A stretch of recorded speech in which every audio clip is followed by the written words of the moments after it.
I got to spend a lot of time behind the scenes with manufacturers. So I was able to spend time in the lab with guys developing products, right? And troubleshooting and understanding how things are made. So through all of it, I've always had a passion for detailing cars. So I was doing it on the side. I was fearful that if I stayed the course and I stayed in my comfort zone, that I would eventually get to a place where I was just discarded like a piece of trash. You know what I mean? Like, hey, we change policies. We appreciate your 20 years of greatness. You're gone. Now in the modern world, everybody's so fast, and we want these things to like come to fruition and mature instantly, and it doesn't happen. And so like a lot of times people take it personally. When things don't go my way, I become hard on myself. And so I've learned to not be so hard on myself. Like, hey man, give it a little bit more time. I think real success is the commitment in the passage of time.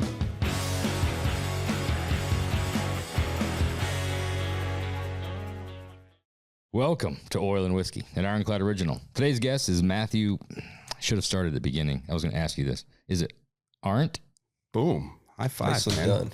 Like, aren't we going to podcast today? If I was wrong, we're going to cut that out, but I nailed it, so we're leaving that in. Nicely done, dude. Matthew's worked in the automotive industry for over 20 years, developing expertise in detailing through his collaborative role with manufacturers, new car dealers, car washes, and detail establishments. You can follow Matt on Instagram at Mats_wax. Matt, welcome to Oil and Whiskey. Thanks for having me. Thanks for being here, man. I'm very excited. Hell yeah. Is that your excited face? I can make a more excited face. Do we go Matt, Matthew? I mean, you got Matthew's detailing, but Matt's wax. Everybody calls me Matty. Yeah. I don't really know where that came I from. feel like Matthew's I feel like it's a young boy's name. You know, it's funny that you say that because the actual business name is Matthew Specialized Detailing, and I only was called Matthew when I was in trouble, and I felt like your mom definitely calls you Matthew. Yes, so I felt like the reason I needed to call it Matthew Specialized Detailing is because I'm in trouble. I just want to go for it for myself, and so now I'm in trouble. John York always calls you Matty, so he's always saying Matty. Yep, yeah, that's me. This is great. Hey, you can call me anything, just don't call me late for dinner. You know. Man, you're bringing the bangers. Didn't know this was a comedy episode. It's not. No? No. So, what's been going on? It's been a crazy start to the year, and I've been very busy. Got a few irons in the fire. Too many. Yeah, too many. But I think that's the way of the world today. I don't know if it's ever too many. You're probably right. No, life is good. It's just been a really crazy year with a lot of moving parts, and the business is changing a little bit. And I'm going on my sixth year on my own for Matthew Specialized Detailing. I'm going back in time and looking at how fast the last few years have passed. It's crazy. But these opportunities that have unfolded over the last couple of years have been super awesome. And even having this opportunity to work with you guys, it's been really, really cool. So new doors have opened for me, and they're continuing to open. So I'm excited about the future. Well, just wait till after this podcast. Oh my God. Just it's going to be unbelievable. I mean, no, you're covered up now, but you get 3 more people. Yeah. Shit, I don't know. Yeah. I hope you're staffed up or get started staffing, because this is going to. Before we forget, let's go ahead. Are we going to document it? So he's got 1,757 followers. Have we found out if we've impacted anybody? Said we calculated one, and we look back on it. What do we moved the needle, right? Yeah, it was like 100, dude. Like big time. I will tell you that you guys had tagged me in a project that I did for you, and I think in a couple days I picked up 100 followers. Well, this is skewed data. You're already on the uptick then, so we have no idea. We have no idea how much it's going to go. But give Mats_wax a follow. Matt's Wax. I'm sure if you just type in Matt's Wax, it's probably going to pull it up. Yep, absolutely. Matt's Wax seems like it's just destined for a product line. So it's interesting that you say that, and you can, if you scroll through my Instagram, you'll see it. It was the whole, before I started detailing full time, I actually sold professional automotive and detailing supplies in the Chicagoland area for close to 20 years. Okay. So we, at the time, we were, had some private label products, and we were selling some products that came out of Atlanta, Georgia. And there was a product that we used to sell, and it was called Polyseal 2. And Polyseal 2 was like a solvent-based cleaner wax. maybe like an old McGuire's product. But the way it was made, it pretty much worked on everything. So you could polish glass, you could polish chrome, acrylic, enamel, and it just worked for everything. So I wanted to, I'd mentioned, my passion is playing music. So I had this idea. We were at, this is 20 years ago. We had a show, and our bass player had some heat rash on his bass. And he's like, man, I can't get these spots off. And I was like, try this stuff. And I gave him this product, and it cleaned up the heat rash. And he's like, this stuff's unbelievable. So we started trying it on drums, and we started trying it on guitars. And I was like, this is super cool. Like, we got this product, And so I talked to the manufacturer about private labeling it, and they're like, yeah, we can make it for you. And that was the name. It was Matt's Wax. So I came up with a whole marketing campaign, and I hired a woman to help me kind of get the plane in the air. And unfortunately, I was never able to get it off the ground, because this was when the state of Illinois was adopting all the VOC laws that California was doing. Okay. And I would have only had the opportunity to sell that in 13 states. So I abolished the whole Matt's Wax theme and idea. Should have went old school, man. Moonshiner. Run that shit back door. You're already going to all these events. Little hockey tape around it, in a special Matt's Wax. Yeah. So that's where the name came from. I mean, it was, going back into the early 2000s. And so when I started my business, I was like, well, I'll just use the Matt's Wax, I'm interested to hear the origin story, because you mentioned, you've been playing guitar for 30 years. You've been in music. And you mentioned, you named it Matthews, talking about your mom because you were in trouble. I'd like to know, like, at what age were you like, you know what, I'm going to do this detailing thing? Like, that's nowadays it's become way more commonplace. But I mean, 30 years ago, that wasn't something that was, very mainstream to look at as a career choice. Did you get in trouble and your mom made you go outside and clean the cars? And then a little Karate Kid action? Yes. Dude, it's too funny. So my dad was a school teacher, and, my dad taught school, and coached sports, but on the weekends he was a painter. He did painting and wallpapering. And, so when the weekends would come, at the time we had a station wagon. So my dad would throw all his painting stuff, in the car. And then before the work week would start, he would take, we'd just clean up the car. So it kind of started in the driveway with my dad, really just washing the car, vacuuming, just hanging out, listening to music with my dad. Yeah. It wasn't an Olds custom cruiser station wagon by any chance, was it? Well, the one we cleaned up, and before I was born, we had my family had like a 78 or 79 Malibu wagon. Oh, so that's a drag car. Yeah, that's a race car. I didn't even it was a drag racer. The boo wagon was.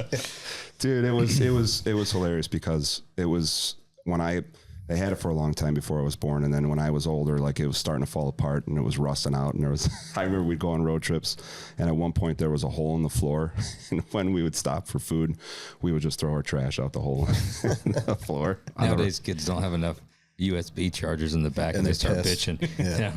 And back then you'd tell, hey, don't put your foot down in that hole. You'll lose it. Right. You can get a little exhaust fume in there. Look at your sister's little peg leg over there. Hey, hand your brother your pillow. You need to stuff it down in that hole. He's getting a little lightheaded. Dude, it's really true, because like it was my older brother and my older sister, and I was the baby of the family. So I'd be sitting in the back, and my mom would turn around. She'd be like, "Don't you put your brother's foot down on that hole?" Like, they're always like, my brothers and sisters were, giving me a hard time in the backseat of the car. But so my dad did have a cool car, and eventually it sold. But at that time, we were just cleaning up an old Ford Taurus in the driveway. But that's kind of how it got started for me. Was just I enjoyed that moment with my pop to just connect in the driveway, and so it wasn't on the radar, but really where it kind of took a turn was in high school.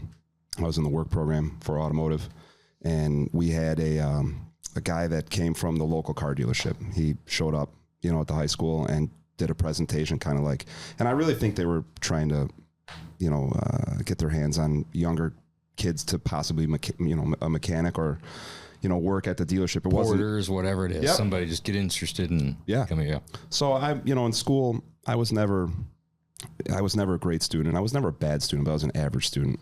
And ironically enough, like my father was a teacher. So I was kind of like, man, if I don't get good grades, my dad's he's not going to take light to this, but my dad was always really kind of just like, hey, do the best you can, show up on time, give it your best try, and just show up, And so I learned that right away from my pop is like, you got to show up. Yep. Right. If you just show up, I know people, I can fudge the grades, but you got to be there. Right. I can't fudge them if you're physically not there. Yeah, 100%. So it was great because I was 15 and I got a job working for the car dealership, and it was super freaking cool because I think at that time, my favorite part about this was the fact that I was able to actually get out of school early. I was like, I think the hours at the dealership were from 3 to 9, and I would get out of school at 2 o'clock, go home, get lunch or like a late lunch, and then I go work part-time at the dealership. And I think that's where it really, like, my career was kind of like benchmark from there. It was like working with the other technicians, and it was just, It was a different time. I mean, it's not even that long ago, but it was the late 90s. Where is it? What part of town is this? I grew up in Des Plaines, Illinois, and went to Maine West High School. And I think the car dealership was less than 3 miles from my home. So it was cool because I was close, and it was just a good job out of convenience, But I worked there for the first summer, and I ended up leaving the job after a few months because I got another job doing construction, framing houses. And it was way more money at the time. That's where the money's at, for sure. Way more money, but I realized that the people that I worked with in construction, they weren't my speed. I was more left brain, more artist, and I didn't like the culture of working in construction. So you gotta have a little thicker skin. You gotta have thick skin. On the job site. Yeah. Old Josh here hung sheetrock for quite some For time. many years. Well, when you were talking about 15 first job, it's funny how you said it doesn't seem like that long ago, because I remember, I don't remember a lot of things, but I do remember very vividly, very similar thing. 15, I had a job full time, so I was able to leave school early. Sure. Right? And I had 2 jobs at 15. Yep. We were working, hanging drywall, hanging sheetrock, and also working at Chick-fil-A. And Chick-fil-A, huh? Yeah, I worked at Chick-fil-A. They were around back then? Holy smokes. Yeah, it was in Atlanta. This was the very first freestanding Chick-fil-A that there was. Damn. Yeah. So they used prior to that, they were all in malls, right? Mm-hmm. And it was just in the Georgia area because they started in Atlanta. Well, then this location that was just down the road from the school that I went to happened to be the very first freestanding Chick-fil-A. But my point kind of be that I remember vividly at 15 years old that feeling of leaving school, right? But I also remember that like 10 o'clock at night, you're working late, and you're like, you come out of there, I mean, you've been working all day, you feel like you're 35 years old. Sure. You're like, just pulled a long one today. Yeah. That was that. And it's later than you normally would be out on like a Tuesday, mm-hmm. right? It's all right because you're working. And you're working, and you're just looking around, and it's only people way older than you, and it's it's a Tuesday night, and you're coming out of Chick-fil-A, you've locked the place up, and the guy's showing you all the stuff, and you're like, you're not thinking about the rest of your life. You're thinking about right then. Is that when you started smoking cigarettes? You decided, get out. Light one up. It was about that time. It's right around there. Yeah. I think we learned something new about Josh in every podcast. That's what I was just going to say. Your history, I know you're old, but your history just goes way back. I did a lot of things. I've done a lot of things. I bet his resume is like the ones that we get every day with like 6-month intervals for like 40 years. I got a picture earlier. Finally settled down. Yesterday. We'll save it for upcoming episode. But Brian Cargill from back home, he sent a phone picture of actual developed pictures, Yeah, sure. And it was at the rim shop back in the day. We had all the cars lined out, and I mean, I had the fitted red backwards hat on and the blades and like yes. I'd like to see that. I feel like there should be, I don't know if it's worthy of a full podcast, but maybe like a short segment of just like the life and times of Josh Henning. I think there's probably a lot of questions out there. I mean, you've listened to it, right? Are you ever like, I wonder what the fuck this dude's deal is? What hasn't he done? Most of that mysterious. Well, it's cool to go back in time and talk about the past. You know what I mean? You've done so many. I mean, it's funny when you talking to people, and everybody's done different things, and you pick up little stuff like that. I mean, yeah. It shapes who we are, in present day time. You know what I mean? The past, and it's crazy. You know, like I just learned something new. Chick-fil-A was around all. Yeah. Oh, yeah. That's useful knowledge. You're going to use that. This was in 1995 or 4. Okay. Another piece of useless knowledge. I never picked. I never did anything with it. But something that you learn. You always give me shit about how do you know this kind of stuff. These are some of the reasons, because little small things pick up.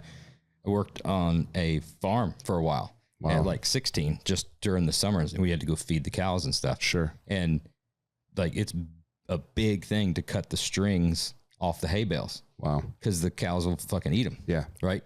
So you'll like, there'll be strings like hanging out of the back of the cows and shit like that. And it'll fucking kill them, like stuff. So it's very big deal to like when you're dumping hay bales off to cut the stuff. So I've always like, it's stupid, but when you go and you see hay bales and you're like, bet they cut the strings off of those. Guaranteed. And takes you back in time. yeah.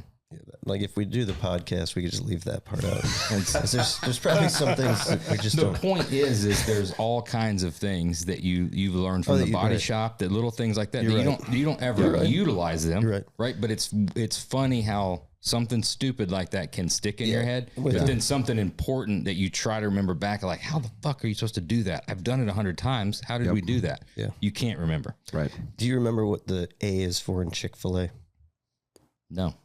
I just found this out. I don't know if I've ever known it. This is like one of those Matrix scenarios, because I was sitting on Instagram before we kicked this off, and a post comes up. It stands for grade A chicken. Interesting. Yeah. Huh. Why that useless information also, but who started Chick-fil-A? don't know. Truett Cathy. This is cool. This is all, I'm telling you what. Do we have a sponsorship lined up here that I don't know about yet, or like? Just, And this podcast is brought to you by Chick-fil-A. Stupid knowledge. I know where I'm stopping on my way home. So you went to, you work construction. I know the thick skin that you're talking about, especially for a younger kid. I didn't like it. It wasn't for me. Yeah. Just wasn't for me. And we towards the end of the summer, I got home, and this was, the time before cell phones, and there was a voice message on our answering machine from the employer, the dealer I used to work for, and they're like, hey, we're, wanted to see if you wanted to come back and work as a manager, because the guy that was working for him at the time was going back to school. And so I was like, you bet I want to go back to work at the dealership. It's 3 miles from home. I don't really like doing this construction stuff. So when I went back, this is like 1997, and it was great, because at that time it kind of really allowed me to spread my wings as a manager. And, I was a kid, and so I was porter manager, and, I did the gas logs, and, hired porters and fired porters. And we had a lot of fun, and I imagine that the porter job today is not the same that it was in the 90s. Like it was, we did a lot of rambunctious stuff. We did a lot of crazy things that we would never get away with now, because there's cameras everywhere. What kind of dealership was it? It was actually the dealer group. It was 3 car lines. It was a Pontiac, Hyundai, and a Honda store. 3 of them. So I started working for the Pontiac store. I was a porter at a Buick dealership for a short time when I first moved to Alabama. I was hoping you were going to go with Solozzi Edelson Chevrolet. Yeah. Where you always save more money. Yeah. Later Solid in life, commercial back in the day. of course. And I did business with them when I started selling supplies, but it was a great job. Being a porter was a great job. I did it. It's working so fun. So fun. And I mean, it's interesting how the kind of even the laws have changed, because like when I got the job, I had a driver's permit, and we weren't able to at that time at 15 with a driver's permit, you were able to actually move the vehicles on the dealership property, on private property, but you could not drive the vehicles off the lot. Mm-hmm. Right. And then when I turned 16, you could drive the vehicles off the lot, but not after dark. And then at 17, it was like, free for all. It was a free for all. Take it home for the weekend. Yeah. Take it home for the weekend. So it was really, really cool. And we had a lot of fun, because the transport truck, I mean, it was a big dealership, but we had, between new and used vehicles, there was like between 700 and 800 cars. So it was a tight space. So the transport truck, when it would drop vehicles, it would drop them at a satellite store. And so we would have to go and transport them back. Oh, and wow. so we would load up 5 guys in the car, and we would run down River Road, go pick them up. And it was like a drag race, coming back to the dealer, the cars. These people are about getting their brand new, fresh cars. Oh yeah. Never been abused. Just worn out. Been there for a while, and those end of the day, and you got like you and 2 other porters, whatever, and you've got to move like all front cars to the back and got to get everything in the lot and everything. How good you could drive, like door open, just standing up 1 foot on the thing and like, yes, what stuff you shouldn't be doing. Correct. But how fast you could get cars moved and never even sit down in the seat. You're 100% right. Like the guys at the go-kart track. Oh, just like that. Thinking, Yeah, standing up, backwards. like, got the door, arm through here, and it's like, especially on like the GM stuff and the Buick, that back in those times, whatever, just put it into gear and it had enough idle to roll. You never even have to give it gas. It would do everything it needed to do. Yeah. What was the gnarliest mishap that you experienced in your porter days? Because there's in the body shops, you'd see them like, I don't know, every few days. My own mishap? Generally finished. You were something you witnessed. There was a lot, but I It's gonna be remember a standout. I remember one specific one where it was a Saturday and it was a busy day, and there was a car that a client was looking at, and the stock number was not on our lot, and they had to go to the satellite store. So the sales guy drove the customers to the lot where they kept the cars, and the customers were like, all right, we want this car. So they send us to go pick up the car. And there was cars all over the place, and the guy that was driving it pulled out and just bashed the bumper into another car. And so we get back to the dealer. Not that one. I'll take another one. The sales guy's like, what'd you guys do? And he's like, it was like that. I'm pretty sure that was already there. They're like, no, that was not there because we just went and saw the car. So, I mean, they go on forever, but I think that was funny, but one of the coolest things that I remember doing is we would always get the lease returns. So car would come in and we'd have to clean up the lease returns. And for whatever reason, a Jeep Cherokee came through, and it was late at night one day. And where we were at, we were right by the Des Plaines Riverwoods. So we used to ride our bikes in the woods. And so I knew the Des Plaines Riverwoods really well. And so we ended up, my buddy Fred that I used to work with at the store, him and I, one night we take off. It's like 8:00 and we go on this off-road trail on this lease return. Nice. And I'd been down this trail before on my bike, but I had never been down it on a car. And we get going, and they're just mud holes, man. They're 3 feet deep. And I'm freaking out because we're just bottoming out this Jeep and mud's flying over the thing. So I'm like, now I'm panicking because I'm like, well, we can't stop like until we get to the other end.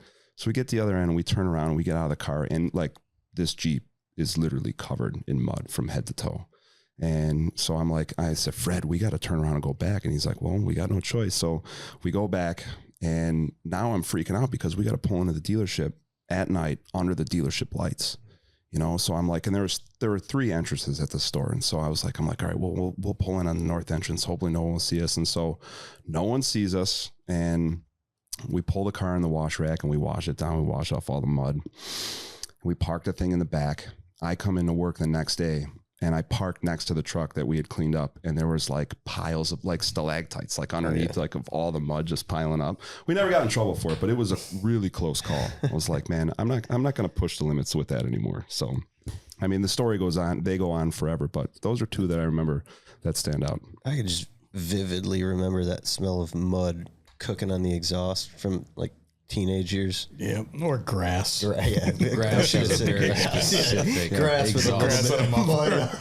Yeah. Well, the new cars got there, but they used to ship the new cars, and I forget what they put on the exhaust. They used to spray like some type of something on the exhaust to keep it from corroding. And then when we would drive them back, like the new cars, just from the exhaust heating up, would have this aroma from that, whatever it was, flashing off the exhaust. It was not a pleasant smell. Yeah. I think that's changed in recent years because new cars don't smell like that anymore. But No. it was a lot of fun. We had a lot of. I look back now. My first boss, Bill Reese, he was a really old school dude, and he was a great dude, and he was always like, the lessons you learn here today at this job is you will carry with you through the rest of your life. Yep. And he always said it's a stepping stone. And I still believe that that's true. And I'd be curious to know how I might be or act if I didn't have that job today. What do you learn how to do the undercarriage when you washed one off first? Not that good. After that. What do you think you pulled out of there that really stuck with you?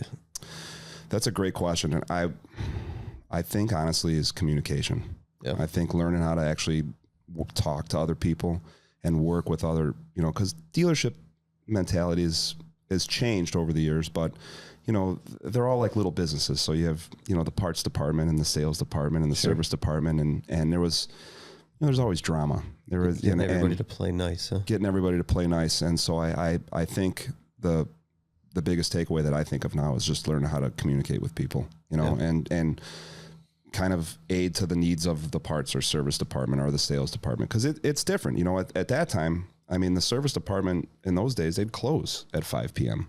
Now the service departments at dealerships are open till 9 PM, So like at the time when I was working part-time there, the mechanic shop shut down at 5 o'clock. And the sales the service writers, they'd stick around till 6. But after that, the porters, we kind of had the run of the shop, and it was just a different time. And, now you walk into car dealerships and the porters, half of them are on their phones, like they're, when we were having fun, we were doing stuff, and we hand washed every car. This was before they put machines in the shop, so we did a lot of fleet cars. I mean, there were days where we would, as 4 or 5 man crew, we'd hand wash 25 to 30 cars, spot delivery. So it wasn't detailing, but you pull the plastic off the cars, clean the rims, tires. Sure. But because we were right by O'Hare, the airplanes would land over the dealership. So all the new cars at that time, they would have the diesel soot from sitting, right? So it was brand new paint.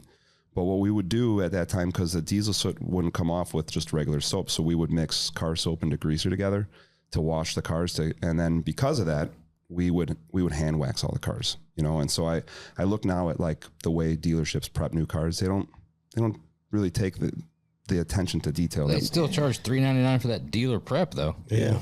Now, the problem is you don't want them to be too clean, because the finish on new cars is so awful. Correct. That it's almost dirt to hide the orange peel. A peel. little nice layer of dust over that so that you can't see like the blotchy metallic or the orange peel on it. Yeah. It goes a long ways. Yeah, you're not wrong. No, and I think it was the incentive for me, because at that time, like I got a pay raise when I became the manager, but then I got incentivized through, I think they call it CSI, which is customer satisfaction inspection or something like that. Yeah. And so when a client would buy a new car, they would get a survey either in the mail or someone would call. And if they checked all the boxes and 10 out of 10, I would get, bonus check at the end of the month for $200 or something. So I think when that started, that was a few years in, but I think when that started is really when I started paying more attention to the detail. Of kind of like, all right, well, if I'm going to get a commission on how these cars look, they got to look right when they leave the store. Yeah. And I was probably about 17 years old around that time. And it became my passion, because I love doing it. I love cleaning up cars. And so from there, I kind of befriended the local distributor. We had a company that was bringing us all the bulk materials, the car wash soap and the degreaser and stuff like that. And because I was the manager, I was ordering all the supplies for the dealership. And then over time, I got promoted to manage the Honda, the Hyundai, and the Pontiac store. So I was ordering products for all 3 of the dealers. And it really started to refine the things and my passion in it. And so after building a relationship with this guy, I ended up leaving the dealership because it changed a little bit. Like right around the time I left was when Pontiac was starting to really kind of struggle. And a lot of the veteran people, like specifically at that dealership, Pontiac in the early days was like the one that carried the weight of Hyundai and Honda. And then, so back in the Sunfire days? Yep. It's a flagship. Yep. Exactly right. Yeah. And the Then came the Aztec. Yes. The Aztec. Oh the my GTO. God. Yeah. What a failure that was. GTO? Yeah. Yeah. It's got still a niche following. Yeah, I'm not a fan. Really? Me neither. Yeah. Yeah. It looks like a slipper. Like it almost looks like a Tom's shoe. Yeah. I thought you'd So I'm love that. surprised then. you guys like it. I'm surprised you like it. Yeah. Well, Surprised you don't own a pair. I'm surprised there's only one person that came up with the reference of what it looked like. It's just like void of any shape or style. It's like a blob. I got you. You didn't like it? No. Yeah. What about the WS6 Trans Am? What about that one? That was the nastiest car ever. When you saw that hood coming, Phil had an SS. Basically a race car. It's that pro same stock. era, but even the SS was cool, but that WS6 was like The black with the there was yellow kind of ribbon thing down the Yeah, side. you saw that coming down the road. You're like, it's a top fuel car. Don't go anywhere. That thing will destroy you. It's the fastest thing on earth. What about the Pontiac Solstice? Also the Saturn Sky. The Solstice was a little more The Miata of the American world. with the most ill-fitting top ever. Do you see it? It's like homemade. Yeah. It's bad. It's like a tent on the top of the car. So I had to ask you about the WS6 because there was one summer, I think I was 18 years old. Joe Griff, the manager, calls me and he's like, would you want to go to Bloomington Normal to dealer trade a car? And I was like, yeah, I'll come in early and go dealer trade a car. He doesn't tell me what it is. Yeah. So I ended up picking up one of my friends. He and I drive down to Bloomington Normal in a Grand Am. And I show up and they throw me the keys to a WS6 Trans Am. Did he tell you about the skip shift before you got in it? No. Skip shift sucks. Yeah. It's terrible. But what he did, he gave me $100 cash. He's like, when you get down there, just buy yourself some lunch, have some fun. And so I'm coming back in this I have to find the picture of it because I actually have like an old picture of me. What color? It was blue. The midnight blue metallic. Yeah. That was. Yep. It's the color of my Camaro. Yeah. Yeah, it was so cool. So pick up the car, bring it home. Everything goes smooth. 2 weeks later, the guy that bought the car was stolen. Someone stole the WS6 Trans Am. So I had to go and dealer trade another one out to Belvedere, Illinois and pick up. And so it was like I became the dealer trade guy and I was picking up all these. Tell us something about the driving experience. Dude, I've never gotten behind the wheel of one.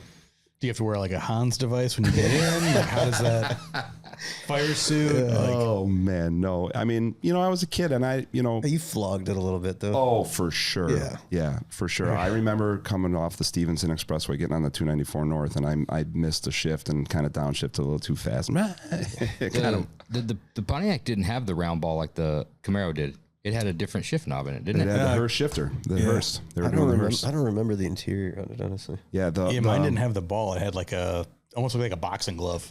Yeah, I think at least the ones that I remember, it had the H on the top. It was the Hearst shifter that was in the WS6. That's what I went remember. to the Rockenbach Chevrolet to look at one because they had a black one. Took it for a test drive with the dealer, and he's like, "Yeah, I mean, the cool thing about these, the Hearst shifter, you don't even need to use the clutch." I remember you telling me that. Like, I am not buying this car. To find another dealer. You don't have to, but you're supposed You to. should. Recommended. Oh my God, that's the best. It was so much fun. Yeah. And so, it was memories that I'll never forget. And I enjoy telling those stories because I just think, even if you're Fun.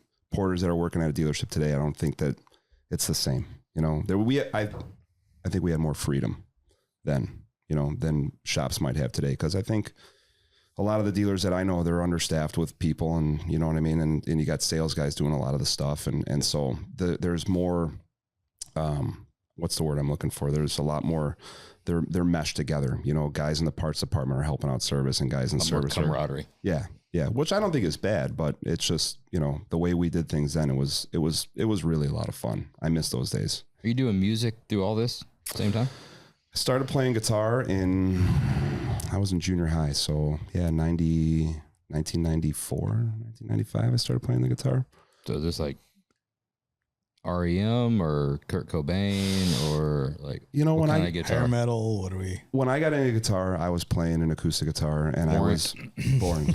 Yeah. No, Warrant. Oh, yeah. No, that'd be like Simon and Garfunkel. Yeah. Garfunkel, whatever the fuck his name is. I was more into music from the 70s and stuff. I mean, I was really into songs, so I wanted to learn how to play, the Beatles. Okay. And then, so that's kind of how I got my start, was learning Beatles tunes. And then when I got my first electric guitar, I wanted to sound like Jimi Hendrix. Of course. And so I started playing the electric guitar, which it was a learning curve because it's two different animals playing the electric guitar to the acoustic, but music's been such a big part of my life. And I'm happy that I've stuck with it.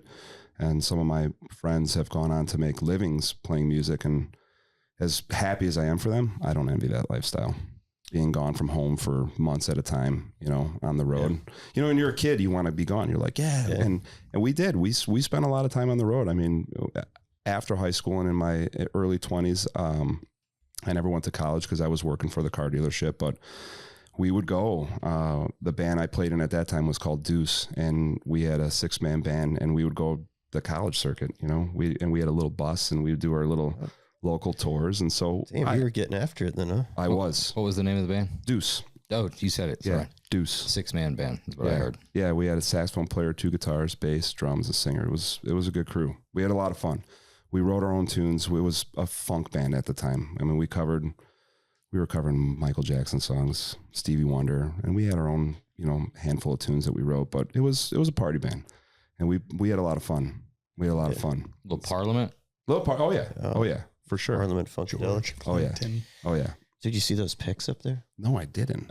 You have to know whose those are. I mean, they're legendary, right? If you're talking about music. No, why? This is the Chevelle band, no big deal. They just did the podcast. You know, kind of cool. Stuck their pics up there. Pics up there. Oh, when you said pics, I was thinking like pictures. No, guitar. Now I see the Guitar guitar. pics. Yeah, Yeah, a little souvenir. Some memorabilia. See, I should have brought my guitar. We need a Deuce tape. Yeah, I'll get you a tape of Deuce. That was think- a homemade CD. No, we do need that. Yeah. We need that, and then Sean from Autotopia, that he drops that a lot. You know that he's had a long career in music, but I've never heard any of it. I think we need to release some of this. Is that a call out right there? It is. It's a call. Well, this is good stuff to live on the Oil and Whiskey Instagram page to give everybody a little deeper look. Sean talked about that before on the podcast. What didn't he do? I think he was a full Bryan Adams cover. He just did nothing but Bryan Adams covers. I'm pretty sure it was just summer of '69, like two over songs, and over again. right? Oh my god. He was known like worldwide or like Him and the West boys from Coast school. wide. He had a wide. regional reputation. Like him and the boys from school had a band. Yeah. They tried real hard, right? Yeah. Jimmy quit, right? Jimmy got married. Yeah. I've always wanted to play the guitar, and I love music, but I think primarily just because guitars are so damn cool. They're like hot rods. I look at like electric guitars. The style of them is so rad. The amplifiers are cool. Like Really, what you want to own a bunch of yes, guitars. and I need paint a them reason to own them. But I'd like to learn. I just, you know what I mean? There's some Les Pauls. So that are just I like, even Google it. Like it's like the most basic Google. You know, it's like Blaze's. It's like Blaze's boobs. Big guitars, big guitars, sloppy guitars. national guitars. How long does it take to learn guitar? You know, how hard is it to play guitar? Nude guitars. 15 minutes a day. 15 minutes a day? 15. That's what they say. 15. Because I've thought of that too. If I gave up like useless scrolling, like at the end of the day, you know, when you're just sitting around at home and in bed or something, give that up every day. That, you know, a half hour playing guitar. How long do you think it takes till I'm basically like Jimi Hendrix level? You probably week and a half. No, I'm pretty sure everybody else has tried, and nobody's gotten to Jimi Hendrix level Until yet. you can like play. That's something worthy of actually like 6 listening months to a year. It's very. I mean, I think it's like anything. It's like practicing. It's like working out. You know, you don't go to the gym one time and lift and say I'm huge. Yeah, you gotta go a lot. It's consistency, though, right? It's consistency, right? You stepped on a landmine there. I didn't mean to. I'm sorry. That's So- you have, well, you that's haven't good. spoken any more truth than that right there. That's for damn sure. There's the downtown Lake Zurich. That dude teaches guitar right down the corner. Yeah, it's a little creepy when you're like 41 going to take guitar lessons. I feel like a little weird. Oh, I mean, he should. You're not strumming it. Yeah, there's apps. There's got to be great Now, I mean, resources. I think now there's so much more information today that it's the best time to get into it. The problem is all the distractions we have, right? You know what I mean? Like life is busy and it's hard to stay committed to these things. So even myself, I'm really grateful that I learned how to do that when I was younger. Because if I had to try to excel at that now, it would be difficult, you know, because you're just pulled in a lot of different directions, you know. I mean, the guy that played in the band and in those days, Deuce, my good friend Matt Kerr, he teaches, he plays, he travels, he's a professional musician, and everyone was always like, how did you get so good at playing music? And he said, well, I spent a lot of time in trouble and I was grounded all the time. So he'd sit in his room and play the guitar. You know what I mean? And so what better way to kind of excel is just to practice. So Blaze hasn't learned shit. He's been in trouble a lot. He's probably making like prison wine up in the bedroom when he's locked in there. So Three basic ingredients. You think 6 months, 8 months? How long until you'd be considered like not a poser for buying like maybe a half dozen cool electric guitars and hanging them on the wall? Like, I think you could buy the. I think you may have just tipped your hand on that one. Just buy the guitars now. Yeah. Nobody. How many people come in and see a bunch of guitars and are like, "Hey, yank that down off the wall and play a little something for me." You're right. Yeah. And then you just have That's a good point. Dislocated finger. Just have an AI video done of you playing the one guitar, and you'd be like, "Oh, I don't want to pull that one. That one's worth a lot." But here's a video of me playing. You just come up with it's a problem with my equilibrium. It's like Meniere's disease. You know, I can't. The doctor said I can't. I just can't. I'd love to. Meniere's is not something to joke about, right?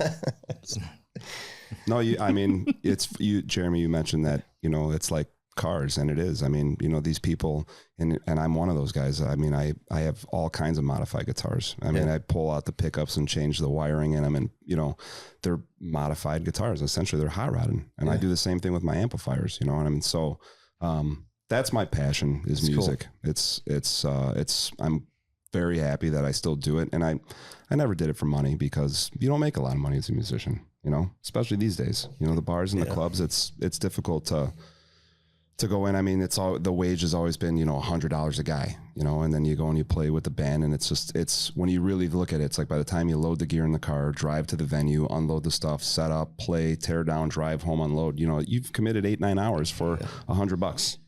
It's a hard. We were just talking about that up there. It's a hard working profession. Yeah, concert. We went up to see Social Distortion and Bad Religion open for him, and you're like, dude's 61 years old, just getting after it. Yeah, and on the like road, Ness, and he's living in the tour bus. Yeah, but you're like, dude, that's a lot of work. I mean, he's just thrashing up on stage. We walk out. There's he's got semi trucks. I mean, it's a legitimate big ass band, but they're touring. I mean, he's gone what 4 or 5 months, just nonstop. Yeah. I've got a lot of admiration for that. That's the one thing I think I've talked about it before. If I could come back in like a second life. Yeah. I could see you doing it. Yeah, I could see played you the drums all my growing up. See, I could see you on stage. You got the stage presence. To be the guy in the back playing the drums. Behind the lead singer, we talked about this with Chevelle. We've talked about it with Whitey Morgan. Me and Jared were talking about it at the concert the other night. What I'm most intrigued with is, especially for a band like that that was doing it since the late 70s, right? How they're able to let that audience feel like it's the first time. Like it's the first time they played that song. Sure. And that you're like, you guys have played that song so many times. Like, how do you still bring the heat and the fire and the energy and like we did a black 69 Camaro like 5 years ago, and then now it's like, well, it's got to be something different than that black one. Well, you've seen, dude. Tell me you haven't seen the guy who shows up at every indoor car show with the same damn car for like 15 years. You're like, dude, hang it up or park the car, build something new. That jacket that's 7 years old. But that's the same thing, and he's enthusiastic. There's about some guys it, out there over wearing the Battle of the Builders jackets, and that's only been like 8 or 9 years. Yeah, I reckon you should get jersey pulled for that. I think you get a short window, or don't wear it at all. I mean, honestly, like probably don't wear it at all. But if you do for too long, it's a worthy jersey pull. I think. If you're wearing any. If you're wearing any apparel from an award at least 12 calendar months before, like if you're wearing it at the next event that you won that at the year before, it's okay. No, I think that's the limit. 1 calendar year. I'm going to go one exception. The Rod and Custom jackets when they used to give those out. Oh, I've got one of those because they were cool. Yeah, they were cool. Yeah. Well, that's now memorabilia. Okay. It's gone that far. But even then, it was the Rod and Custom top 10, top 25. Yeah, top 25. Yeah. Those are pretty badass. Yeah, that's a cool jacket. Got it hanging in the closet right this very second. Top 25 winner, Rod and Custom. I'm going to saddle up one day. It's going to be worth with the Battle of the Builders jacket. If that. Battle of the Builders jacket, SEMA backpack. We've got Forge Line Pilati racing shoes. Yep. Have we ever gotten pants? or shorts? I don't know that we've gotten any industry pants. If there's an award that provides I'll pants. get you some Barrett Jackson pants. Okay, get me some Barrett Jackson pants, and then you're going to see a whole wardrobe. You're going to see the whole shebang. I'm going to rock it somewhere. Good guy's hat. Yeah. I think you got to go Jegs hat. No, it's got to because it's got to be an a award. prize. Yeah. A prize. And pushing one of the toolboxes. Yeah. What are you going to put in your backpack? I don't know. I don't know what people put in backpack. We talked about that. Water bottle, I suppose. A water bottle. It's fitting. Yeah, got to stay hydrated. Before we move on from talking about, I've been thinking about this. Backpacks. On the music side, we're talking about like trying to make it, guys touring, stuff like that. Yeah. This is going to be one of my rare shout outs, right? So You shout out all the no, time. never. Seldom. Seldom. Very seldom. You're the biggest shout outer. Yeah, get out of here.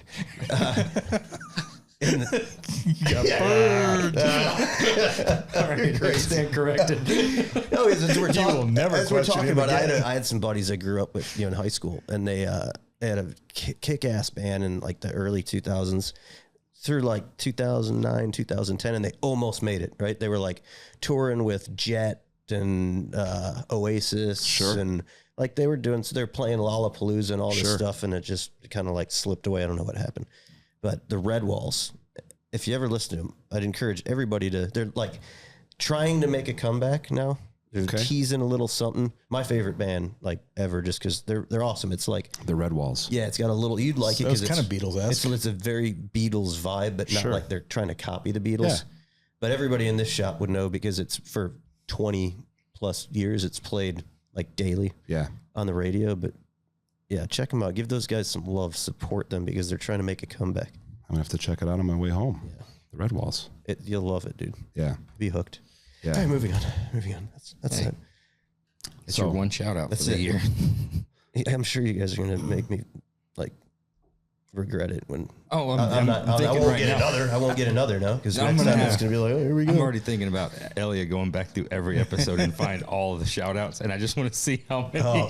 He's not going to do. That's too much work. It's probably not that much work.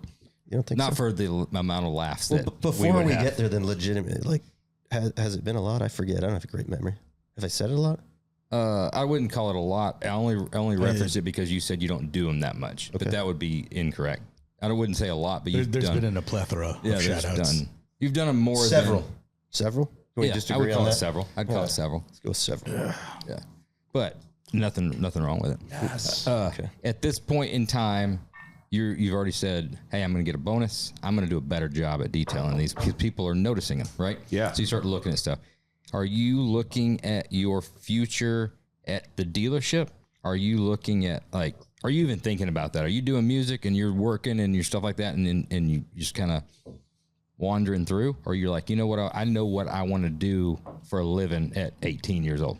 It's a great question. I really thought at that time, going back, I really thought that I would have been there forever. Save money. I would have thought that I would have been at that dealership for a long, long time. I mean, I was close to home. I worked my way up the ladder quick. You know, I had a lot of responsibilities. I was respected. I was appreciated. But, you know, along with that kind of comes some animosity with the people that you work with. You know, like I was a younger guy and I got along with the owner of the store. And, you know, he kind of appreciated my honesty and my progressiveness at the time. And because of that, it was wildly accepted across the organization, and even the old timers really loved you for your honesty. I didn't know where you're going with that. That makes perfect sense. Very well said. I was thinking everybody's just as supportive. It got ugly quick, and I think what started that was the downfall of Pontiac. You know, Pontiac was. Sales weren't great, service wasn't great, and it was starting to lose. And with that, the people that were there for a long time, it was affecting their pay, their mentality, and it just really shifted the culture inside the dealership. And those people that I thought kind of respected me kind of started to show their true colors. And I was like, this ain't for me. I'm like, there's got to be something better out there. I don't want to stay here. If Pontiac is going down the tubes and all these things, like I just coming apart. Yeah. I just knew it was time to go. I was like, there's something better out there for me. And so I ended up taken a job working for a local distributorship. And, you know, it was a very small business, family-owned organization, and it was almost like the Snap-on tool guy, right? But for detailing supplies. So I was... as long as it's not the Mac tool guy, then you're all good. I have a lot of respect for that. Yes. I mean, it was a difficult job, man. I mean, being out in the field every day. So you're doing 3M purple squeeze bottles at that point in time, or what are y'all? So, great question. The company I was working for at the time was based out of Elk Grove, Illinois. It was called Pro Finish, and they had private labeled some products that were coming from Michigan, but we were also the AIM distributor, and AIM is a company based out of Atlanta, Georgia, Beaufort, Georgia, Sugar Hill. I know Beaufort. I know Sugar Hill. Sugar Hill Road is. Is that where the gang's from? No, there was some stuff on. We almost told a story I can't tell on that podcast. I almost rolled right into it, but I'm not going to. I feel like I don't even know you. AIM was weren't they black bottles with like a tan? Remember? Yeah. Yeah, AIM and Crystal Image. I worked at Napa for a little while, and we sold AIM, and it was it was in Beaufort. We need a fucking job counter. These are all true stories, by the way. We would have rolled that fucking odometer over on places Josh These has are not lies. These are all true. Chick-fil-A, was it Napa first and then Chick-fil-A? Or No, Chick-fil-A was the first night. actual taxes cut job. Okay. Yeah. A little bit of Fuddruckers thrown in there. Yeah, it's funny that I even brought that up because I always try to kind of keep the name. Like in those days, I was so passionate about that product line because I mean, it was a fantastic product line and it's still widely used today. But a lot of drama, man. It was like the distributor from the distributor that I worked for was a old school Irish guy, and the guy that owned AIM Chemicals was an old school Italian guy.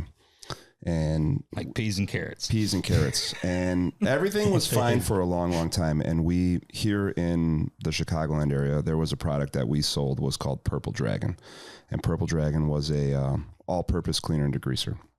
And at the time, like if you go back to the 90s, like everything in the Chicagoland area was on the degreaser side was either red, yellow, or green. No one had a purple cleaner, and AIM was the first one to make it purple, and it had some different characteristics about its formulation, and so you could use it basically for everything. And this is before Purple Power. This was before Purple Power, and that's why a lot of the products now. I mean, I think they started making Purple Dragon in the early '90s, late '80s. Love the name. Yeah, It's a great band name too. Yeah, and it was a great product. I mean, it still is a great product. But so I worked for the company for a long time, and I was super passionate about what I was doing. And I over my time in the field, out of a 4-man work crew, I kind of became the lead sales guy there. And I was out in the field 5 days a week. We inventoried on our truck. I think I had 1,800 part numbers. So I would show up at any place of business, whether it was a car wash, detail shop, new car dealerships was a lot that I did a lot of business with. And these people would come, and it was almost like the ice cream man, right? You show up on the property and I have all these tangible goods for sale. And that was what made it different. Is at the time, a lot of the other distributors, they would ship stuff from the warehouse, but I had goods. Instant gratification. Yeah. And I had a little computer. I could produce an invoice on the spot and, carry in the products to the stores. And what year is this? This is 2002. So microfibers are hitting then. You know what we sold microfibers for in the early 2000s? For an each, we used to sell 12 packs, but the price for one microfiber towel at that time was like $7 to $8 for a towel for one. That's new shit, right? That's new shit. Yeah, modern technology. That's modern technology, and so a lot of connections came from that. And when I started in the truck, the guy that I worked for, he gave me 2 days of his clients, and he's like, "This is enough to get a start, but if you want to make a good living, you're gonna have to go knock on doors, and you're gonna have to open up some new accounts." And so I spent I was with that company for 7 years. I mean, I was cold calling every day for 7 years, knocking on doors. And it's interestingly enough, my route brought me up here, and you guys probably don't remember me coming up here selling stuff, but I was at one point in time, I was trying Did my dad throw you out? I don't even remember I don't even think I had that. See how warmly you were greeting. No, I didn't make it past the front door. Really? Yeah. Huh. Yeah. And I mean, I feel like that era, like mid 2000s, for just like cold calling and salesmen. It was like every Revolving fucking door. You don't Yeah. see that much anymore. People aren't like, they're not putting boots on the ground and like knocking on doors. It was out of control. It was Right. all day long. You get 5-6 people coming in. So Yeah. no offense. And No, and bounced you like everybody else. No, you know what? And I mean, I think, you know, when you're younger, it's different now, right? But at that time, like, I didn't know any better, and I got okay with the no's. You know, it's just like, eventually someone's going to say yes. You got to keep asking the question. Yeah. What is that, Never- Tommy Boy? Or Yeah, it's okay. Yes. No, it was a lot of fun, and I mean, it changed. I watched the internet change the industry, and that was one of the whole reasons that I worked for. Before I get into that, I worked for this small company, and there was a falling out between the distributor and the manufacturer, and it was a really ugly place and time, because through my time with the family, I became very close with the manufacturer in Atlanta, Georgia. I didn't know that was going to happen. The guy Victor Sr. that started the company, his son Victor Jr. and I became very good friends. And we would travel, we'd go on vacations, we were into the outdoors, and you know, so when things got weird, what ended up happening is there was a price increase on Purple Dragon at one point in time. And my employer at the time thought it was he had this idea to just find another company to make it, which everybody does, right? And that's okay, but where I feel he really fell off the rails is where he took the same name. He found another local company to make to dupe the product, and he ended up calling it Purple Dragon. That's a little bit of a problem. It was double shitty. Yeah, It was, and it put me in a really awkward place, because, like, you know, I had a good job. I was a young man earning good money, and I was really passionate about this brand, and I was really passionate about the family. And you know, at that time, I'm still developing my business mind. I'm like, I don't know if this is the right thing to be doing. And where it got really weird, I had a huge account on the south, down in Oak Lawn, called Easy Clean Car Wash, and they did a lot of work for man carriers. They detailed like 400 to 500 cars a month. Shit. Right, but for all their dealers, and they would use this product, Purple Dragon, for everything. It cleaned rims, tires, engines, interiors, and so now I started bringing them this bootleg product. Right. Also Purple Dragon, but made from a different company. And when I brought, you know, like, I wasn't happy doing it, but at that point I was kind of handcuffed. I had no choice. Mm-hmm. So I'm bringing this product. And so where it really started getting weird is now I'm the sales representative, and I have all these clients in the field buying this product, and they start using it and realize this isn't the same product. Right.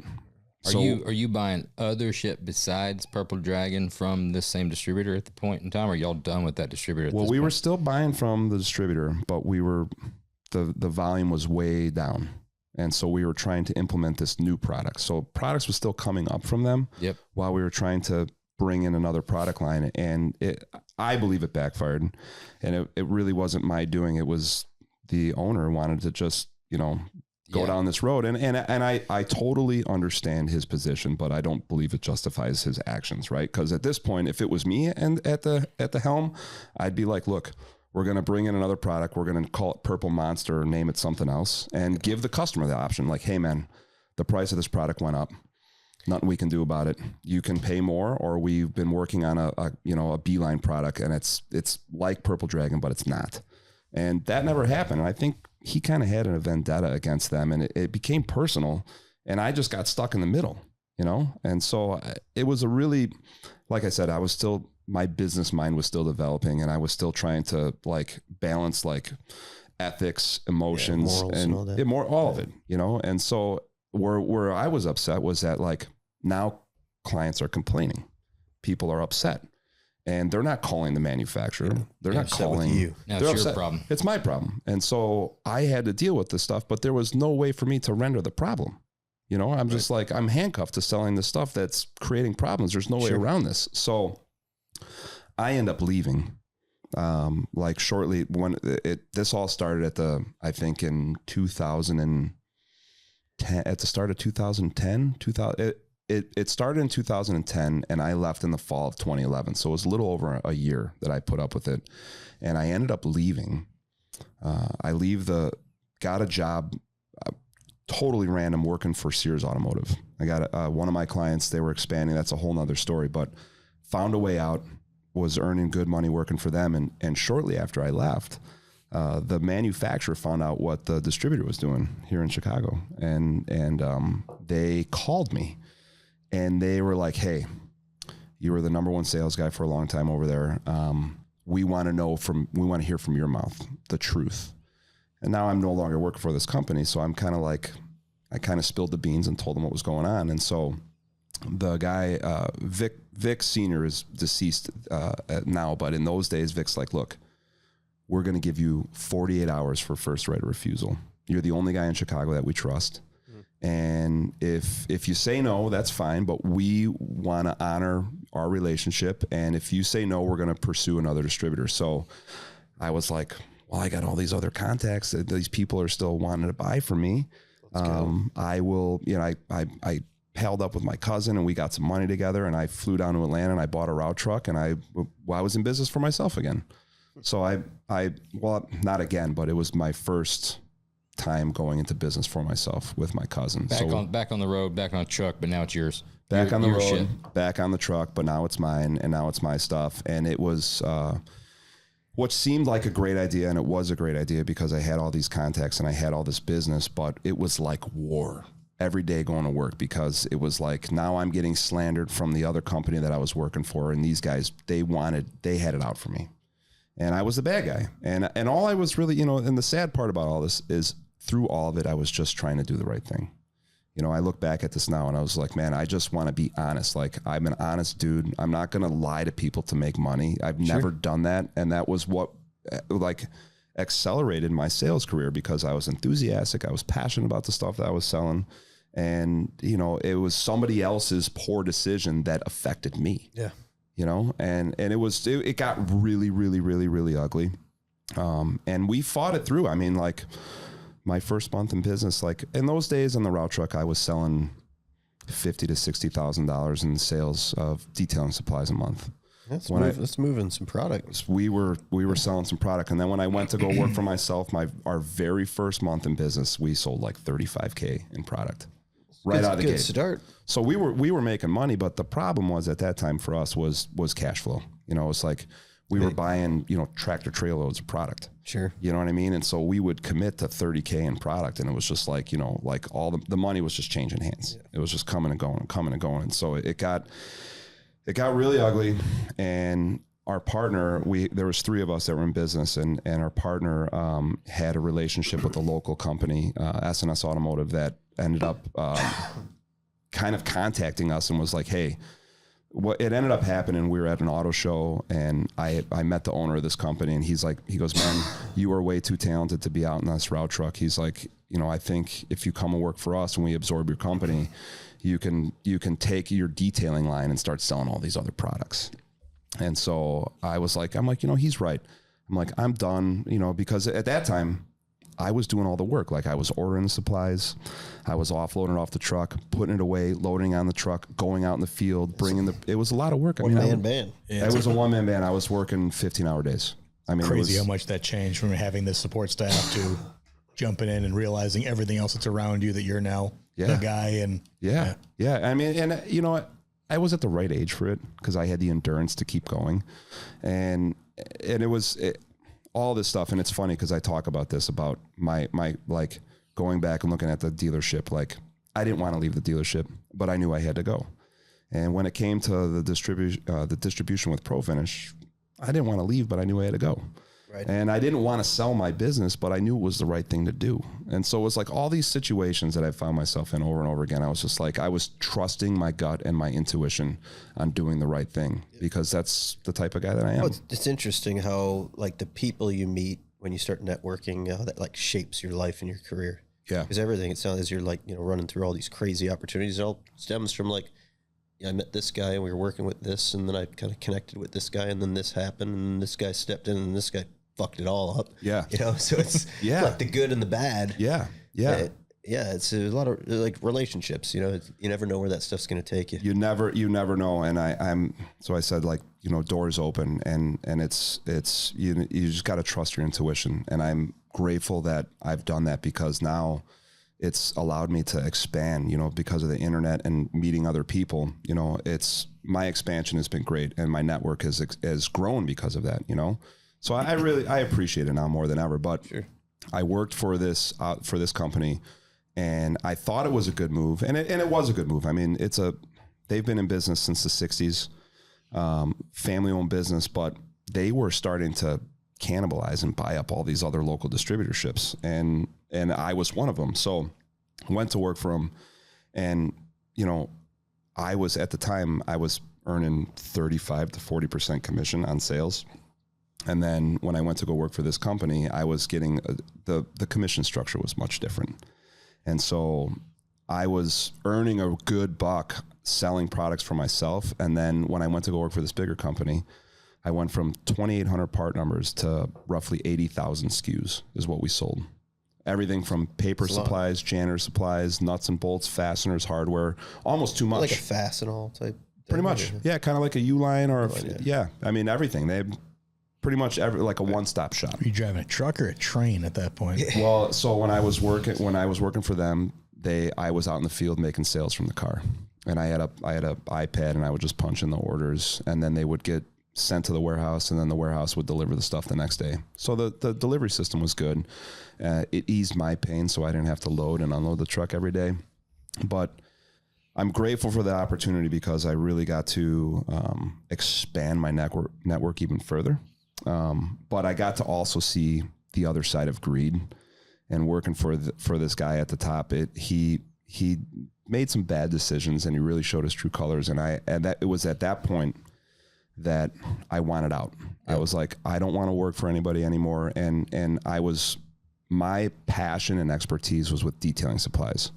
And I became the guy. We had 27 sales guys. So all these other sales guys were calling me for part number conversions. They're like, man, I got a guy who wants to do this, wants this. What product this? So I ended up kind of wearing all these different hats that I wasn't getting paid for, and it was just, and so I was under pressure to grow my book of business and to grow my sales catalog. And I was doing the best I could, and I did that, but I'm like, when is this ever going to end? So you decided to go into business for yourself? Is that where you're going? Yeah. Because that's like the backwards mentality, because now you're going to do all that shit in tenfold and still not get paid for it. Yeah. Well, and it's funny that you say that, because at that point I felt like it was the right thing to do, because I was sick of other people promising me everything. Sure. Right. Everyone's like, oh, you're going to do this and we're going to do this. And it's like, all right, well, I hit my target. Yeah. I hit my goals. Right. I've met your expectations. Now, why are you falling short of the things you told me you were going to do? Sure. And I got burnt out with that. And because I was so passionate about the detailing stuff, like I started witnessing something that was happening or unfolding, right? Like, all right, so if you go back to the early 2000s and you look at a dealership business model, labor was cheaper then. They were staffed appropriately. Yeah. You had your parts personnel was staffed, your sales personnel, everyone was staffed. Sure.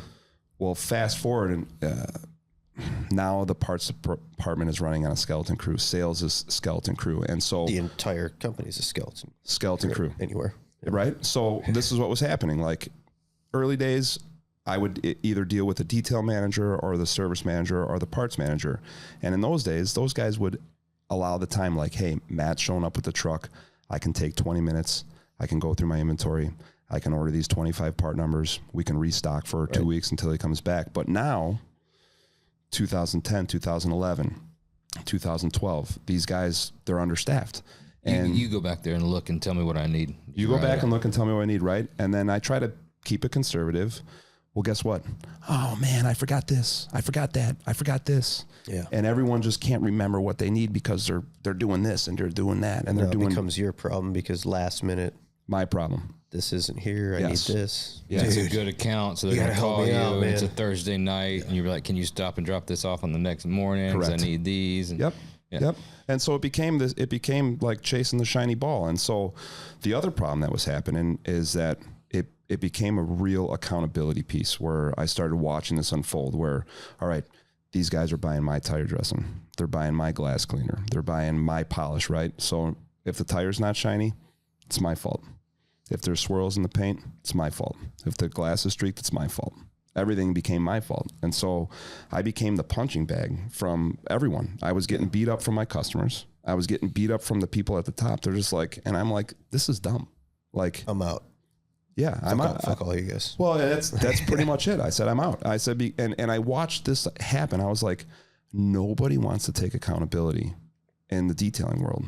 And I was like, if I have a dealership, I mean, at the time, my number one store was Continental Honda. And I mean, they wrote 5,000 plus ROs a month. They sold a lot of cars. They fixed a lot of cars. They bought a lot of stuff. And I was selling them product, and I would have to kind of educate their staff. Like, hey man, you know, can you teach our guys? We're buying the stuff from you. So now here I am training their employees, but I'm not getting paid to do it, but I'm getting paid because I'm a commissioned job. Yep. These guys work for them for 6 months, and I have to repeat just repeat this. And this is not just at one dealership. This is at every store. And so now I'm training all these guys, and I'm trying to do all this stuff. And it just became like logistically just brain damage. And I was like, the way I looked at it, I was like, man, I know how all this stuff works. I know how to detail cars. I know how to do the job the right way. Like, where did the detailing cars know is that you've spent so much time, you're bouncing around to all different shops, dealerships. As you say, you knew how to detail cars. Is that just from witnessing, like seeing what everybody's doing, how they're doing it, observing? Because you're not actually detailing cars throughout all this, right? You're selling product. Is it like a hobby? Are you learning? I mean, where does that skill start coming into play? It's a great question. I mean, it's because I was always the guy and I understood how things worked. I got to spend a lot of time behind the scenes with manufacturers. So I was able to spend time in the lab with guys developing products, right? And troubleshooting and understanding how things are made. So through all of it, you know, I've always had a passion for detailing cars. So I was doing it on the side. You know, I would sell products during the week, and I'd clean up, the neighbor's car and clean up my own stuff. And then I would test stuff. So like, through all the outfits, with Pro Finish and my own, and then with S&S, like all these guys, like anytime a new product came, Matt, you got to test it. You're the guy to test it, because I understood how things worked. Right. Yep. So I like to tell people this. I feel like I tend to see things through a different set of eyes, and mostly because of it's come full circle, right? I started at the dealership cleaning cars. Yep. Then I went to go work for the company selling products. And through that, I've met a lot of manufacturers and helped them, develop products. And I found myself kind of back to where I started. You know what I mean? It's kind of come full circle. And so I'm really happy. Yeah, it's been a lot of challenges. There's been a lot of trials and tribulations through all this stuff, but I'm happier than I've ever been. And I appreciate the things that I'm doing now, because I think it's more impactful than what I used to do before. Just bringing somebody a cube of degreaser or a cube of car wash soap. Now I can be the service provider and really help people troubleshoot their vehicles and what they're doing. So that's cool. It's been a long, crazy road these last couple of years. Well, and it makes a lot more sense when you get to know you and see your work ethic and see how you like to teach and see how passionate you are about, customer satisfaction. So a lot of this, the dots are connecting on the why you are the way you are. Sure. In our interactions, for sure. Yeah. Makes a lot of sense. Yeah. It's been like I said, I've learned so much, and I've failed so much that I understand it differently. And I think that's one of the things that I really appreciate about now working for myself. And that's why I said, I'm not going to work for anybody anymore. I just want to do what I can do, and I can control that. Yep. I can't really control what everybody else wants to do or the direction that they might want to go. Yeah. And I think it's just more rewarding for me, like the sense of like appreciation, like if I work on someone's car and I bring it back from the dead, as I like to call it, there's a feeling of gratitude, and like that is different than just hitting a sales quota, right? Because you hit your sales quota, guess what? That clock resets next month and you're back to zero. And it's it's numbers on a spreadsheet. It's not a tangible physical thing. When you finish detailing a car, that's something you can look at and you can visually see the difference of, and it's an accomplishment. At the end of the day, there's certainly something to be said for that. I mean, I know 100% how that, like if you physically do something, the sense of accomplishment, how that makes you feel when it's over versus, punching a bunch of fucking numbers in the computer, something that you just sometimes don't feel accomplished for the day, Man, you know, Jeremy, at the end of my sales career in the field, I can't even understand how I even made it through. Like, I mean, I would drive about 3,000 miles a month locally. I would I would bang on 15 to 20 doors a day, right? And through my clients and through seeing all those people, I remember going through once and doing the numbers on this. Like, I think it's like my average calls inbound and outbound a day in my sales days was like close to 60 calls. So like, you got to think, like, I was out in the field almost 10 to 12 hours a day. Yeah. And it just never ended. Like, that's a tough career. Very tough. And in the Chicagoland area too. I mean, it's an interesting clientele. Yeah. And the dealerships and probably the body shops and the, yes. Just kind of seeing this all in my head, how that unfolds, knocking on those doors. It's hard to even explain that. You got to get yourself understand it. You know, you get yourself prepared a little different for different places you're going to. There's got to be a different person sometimes. You're 100% right about that. Like, you have to almost third party sell, like, where, you know, because there was, you know, a lot of things I learned were from my clients, right? Like, what are the things that are you struggling with, you know? And so guys are like, man, we hate doing this, we hate doing that. And so, like, you try to help your clients by, you know, implementing a product or a like equipment or a tool that can simplify their job. You got to figure out the connection. You got to figure out the connection. But, you know, you're dealing with age demographics, diversification, you know what I mean? All types of things. And I think it's interesting how you said that, you know, you don't see sales guys anymore. Yeah. You know what I mean? And I really kind of want to start going back out in the field and seeing some of my old clients and seeing if there's some stuff that I can help them with again. Yep. Because I spent almost 20 years building those relationships, you know, and I still get calls from these people from time to time because they know that, like, man, if they're struggling and they can't fix a scratch or they can't deal with a blemish, like, I'm going to call Matt. Yeah. He knows what he's doing. He knows how to fix the problem. So I spend a lot of my time still today screening calls and people reaching out to me, asking me for help, you know? So that's what I really want to do now is kind of detail help desk. Yeah, Dude, it is. I think the salesman thing, it's, you know, we talk a lot about like how things come full circle, or like going back to more like traditional values, traditional times, things like that. That's probably another great opportunity because there's almost no face-to-face. No. You know, you get these stupid ass emails all day long that are so, you know, I mean, it's blatantly obvious that it's complete bullshit. Yeah. Right? But for somebody to actually knock on the door, physically walk in and have their shit together. Yeah. And don't be driving like a Tesla or a Range Rover and don't wear a suit. Right. You know, like just be a normal person. Yeah. Yeah. It's funny, I like to talk about full circle. That's the pendulum swinging, because there was a time where those guys were valuable. You needed them, but then they oversold or they came too much. Yeah. I mean, you think about you're like your Worth salesman or your Aveco fastener guy, you know, or whoever sold SEM, your trim paint guy. And it was like, dude, you were here on Tuesday. It's Thursday. Yeah. Like, I stocked up, like 100%. And then it started now. Check out these dew wipes we have. Like, in Worth this is new a huge company right now, but you couldn't get something from Worth. It's like trying to call. Usually you'd have the guy and he'd come through the thing. You'd be like, oh yeah, I need some cans of that. And we just, so there's a medium. There's a happy. But if you're ground. like the new guy on the block, there's opportunity there. Oh, hell yeah. So again, I think that's a great opportunity. Yeah, it's a huge void to show up. And I mean, granted, you're 3M and Worth and all these guys, you're not going to be a player with them. But if you've got a unique product. Correct. Think about the value in that business card for that guy that you meet that you're like, man, that dude's going to help me out. Like in today's age, even in 2024, how we value a connection like that. When we spent 10 years being like, I don't know, nobody even worrying about business cards or none of that kind of stuff. Yeah. So now you long for that guy that you can be like, oh, I'll fucking call Trevor. Yeah. He'll take care of it. Yeah. Well, and you try to build that circle of like, number one, they've got to be people you like. Correct. And number two, they got to be people that are capable and talented. And that's like my Rolodex, you know, so to speak. You know, if I know like, oh, shit, dude. You probably have a Rolodex. Probably, yeah, I do. You've seen my, you know, Post-it note organization. But I mean, you've got like, dude, we're thrashing for semen. We got cars that need to be polished. And hey, John, dude, you got to call Maddie. Like, we got to get these things knocked out because you just know. Like, you know, you need a motor, dude, call Casey. You got a problem with the trans? Mark, what, dude, you got to help me out on this. You know, There's you a got shit ton of shout outs in just this episode. but I'm not calling those.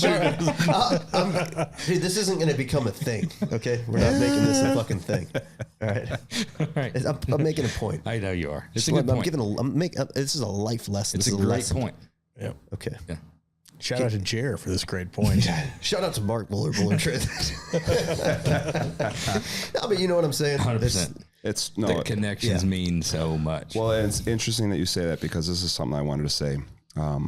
Something I was, you know, with my interactions with any business, whether it was an independent shop or a dealership or a body shop, a lot of the people that I was dealing with were a generation older than me, right? And something I started thinking about, I was like, okay, let's just hypothetically create a scenario and say I stay in this sales career. And I'm going to stay, let's fast forward 15 to 20 years. And now I'm at the peak of my career. Okay. And the gatekeepers, the gatekeeper is the person that I'm dealing with, right? That trusts me. This could be a parts manager. This could be a service manager. Yep. When I reach the peak of my career, that individual that's trusted me for a long time is going to leave, right? And when they leave the organization, who's going to replace them? Yeah. Is this going to be AI, or is it going to be a younger person?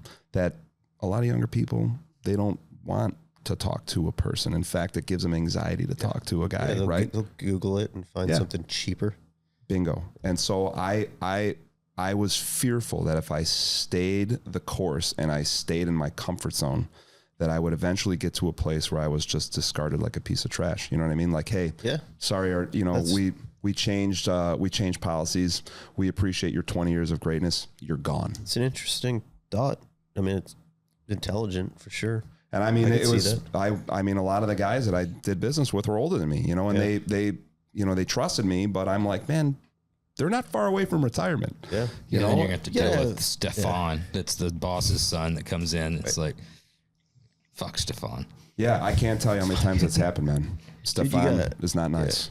Yeah, he just talk some shit to his dad. It's the relationships, man. It's huge. Like, we're old school, and like some of our suppliers, dude, the guy that does our nuts and bolts, right? We use a lot of fucking nuts and bolts. And I know him personally. Old Mike? Yeah. He's a great person. On the ice rink? And is that what you meant?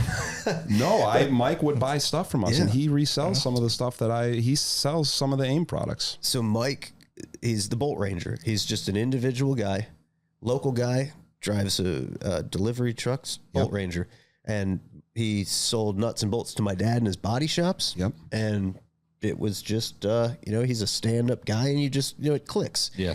And you just use it when you need something. I mean, you've seen, there's been things you try to reach out to, like Fastenal or like any of those, you know, even digging through McMaster Car or something. Old Mike always comes through, you know, he'll put the work in to find it. And you know what's good about Mike is he understands it. He's had so much time in the field that he knows, like he knows the thread pitch. Yeah. You know what I mean? He knows the grade. Like he can problem solve for you. Yeah. And he can do a triple axle on a ice rink. Yeah. Too. He's a figure skater. You know that? Yep. Yeah. And just going to plug that in there. Do you know that? I did not. How you do? See? That's Is this another plug? That's it. Shout out. we are. I didn't want to bring it up. Dude, that's No, I mean, I'm just hoping that Mike wanted everybody to know that. He speaks openly about it. Okay, that's good. He speaks Mike openly. is the guy, like you said, the knowledge though about stuff. He's that guy. Not that we've ever pushed the limits, but he's that guy that you can get stuff. But he feels like the guy that you could go to and be like, man, do you know where I could get any like great heirloom tomatoes or like something like I'm surprised he doesn't have fireworks. I need some elk meat. I think he's too straight elk laced. meat by the weekend. He's too straight laced for the fireworks. There's other guys for that. Yeah. Like in tool truck guys. Who always was got the a line fucking on firework fireworks. guy? It was one of the tool guys, wasn't it? Which God? Who was it? They were getting. He was just bringing bowling balls with wicks on them. Yeah, he'd give us it was like low key under the table. He'd give you a little typed up sheet, and it was kind of like, it looked like a.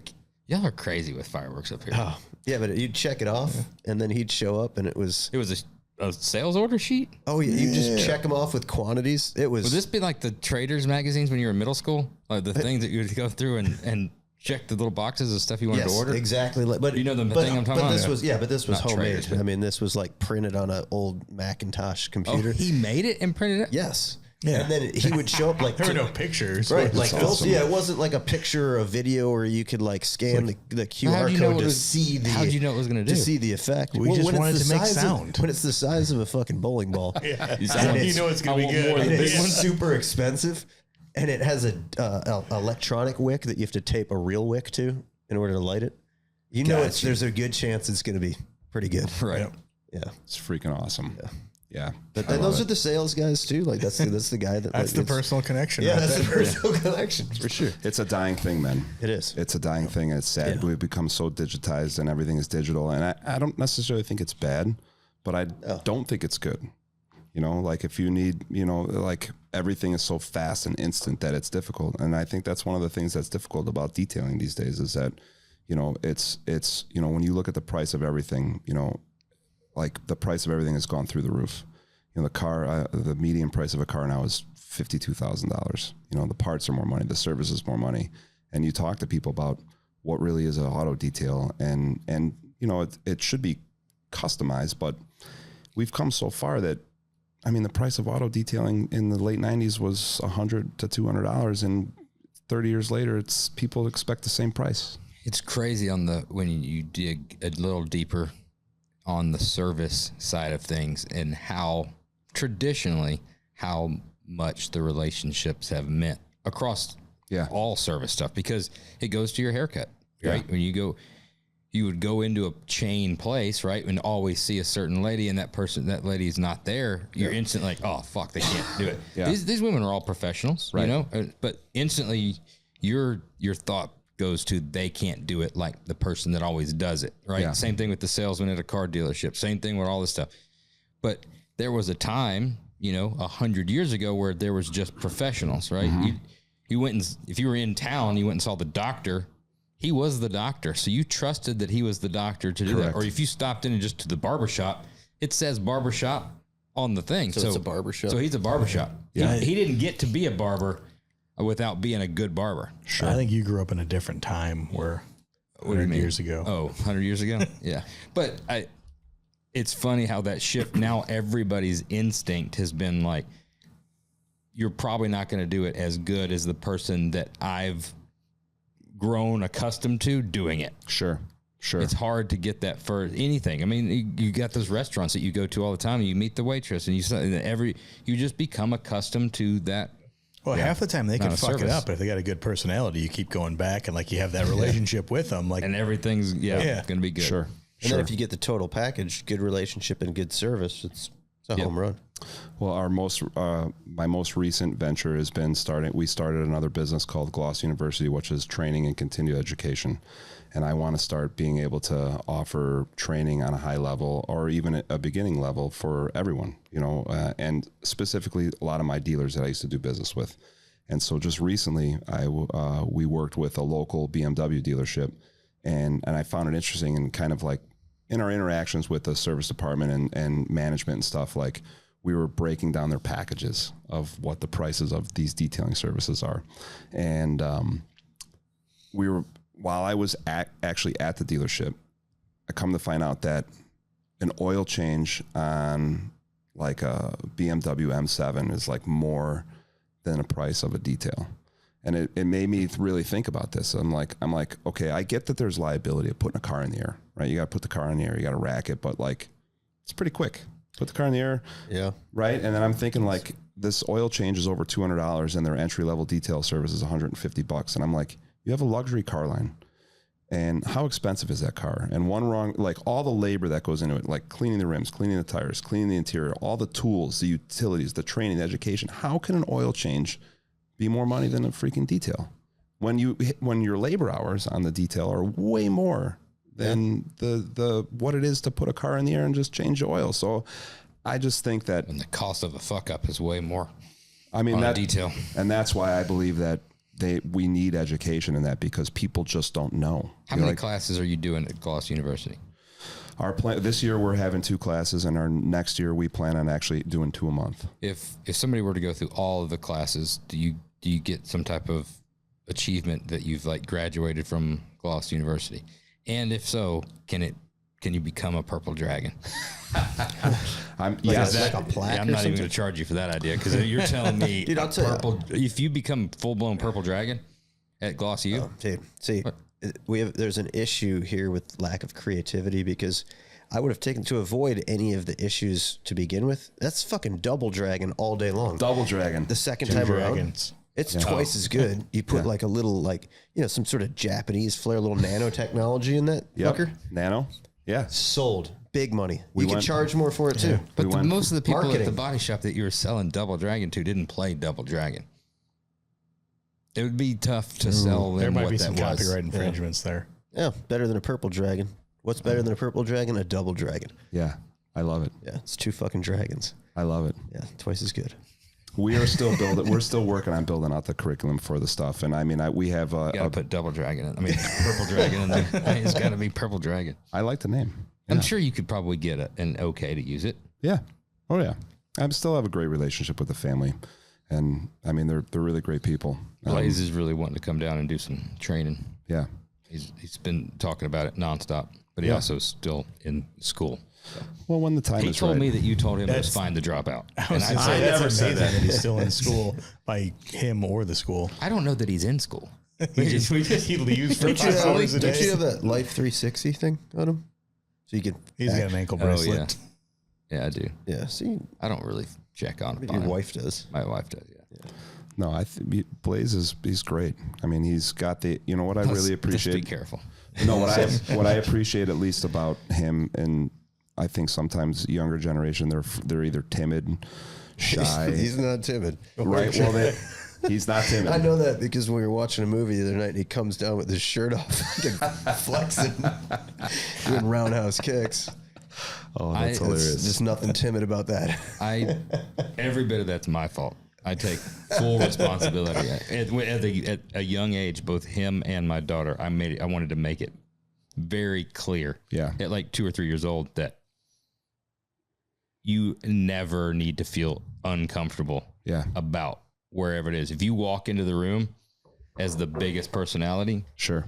everything else will be fine. Don't ever worry, because didn't want them to ever go through life and be able to be like made fun of or have like Blaze took care of any that. type of self-esteem issues and stuff like that. And maybe I could have tamped that down a little bit on the education. I borderline felt picked on, to be honest with you. Like, I know he's a good fighter too, so I didn't even like fight back. I didn't fire anything back at him. I'm just like, hey, whatever, dude.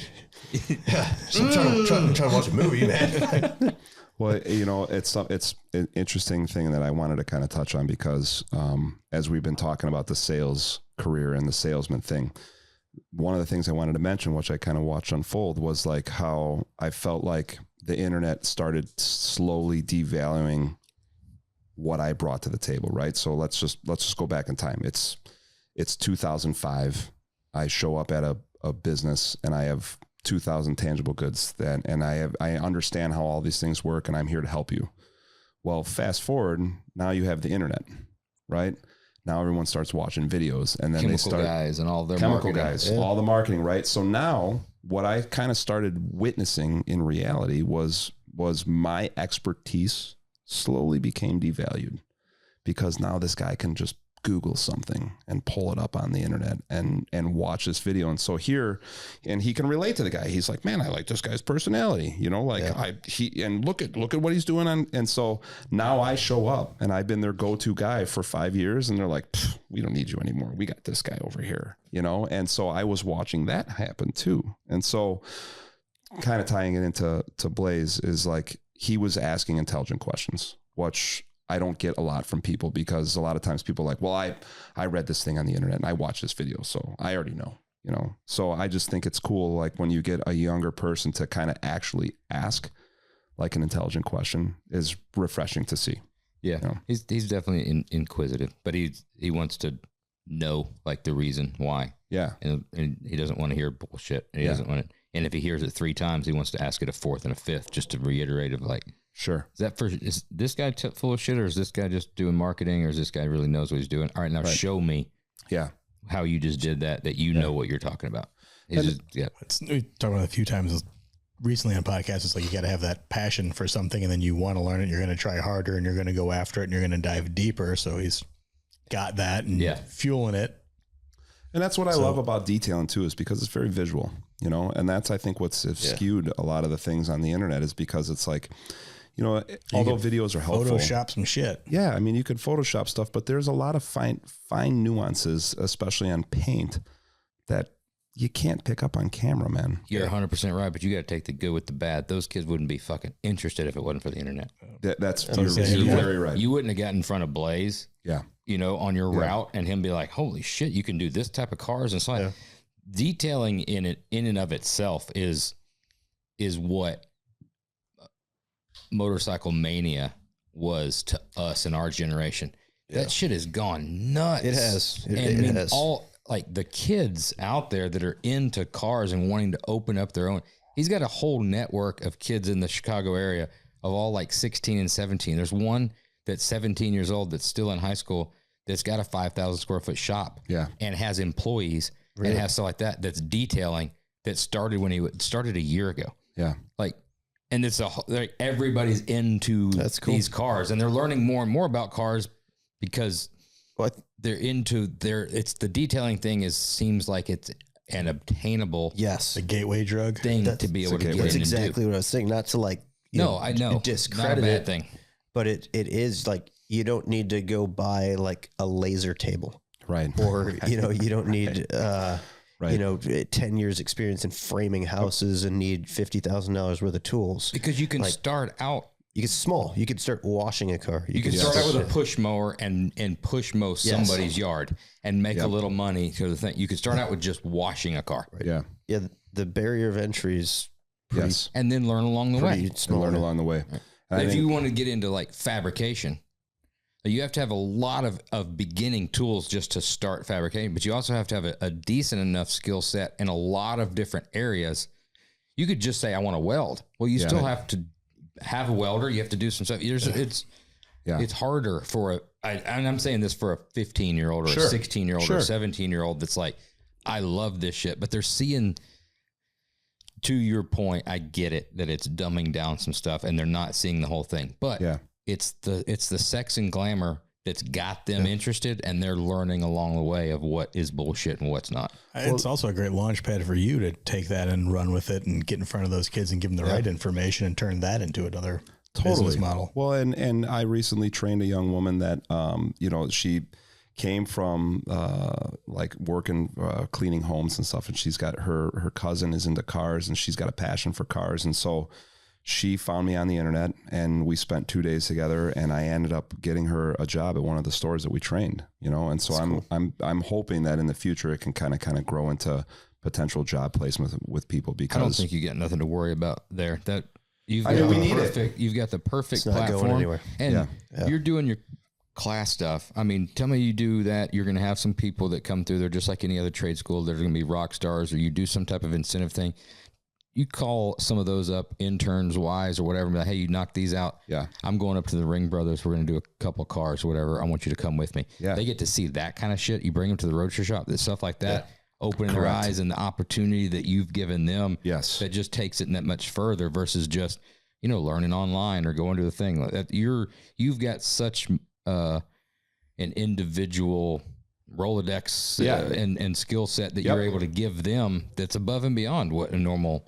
Yeah, and I think it's what we need. I mean, it's what we need. I mean, we need more continued education, and not even just our industry. I mean, like the internet has been helpful, but like in-person learning, hands-on, and because there's another piece that goes with it, and it's networking.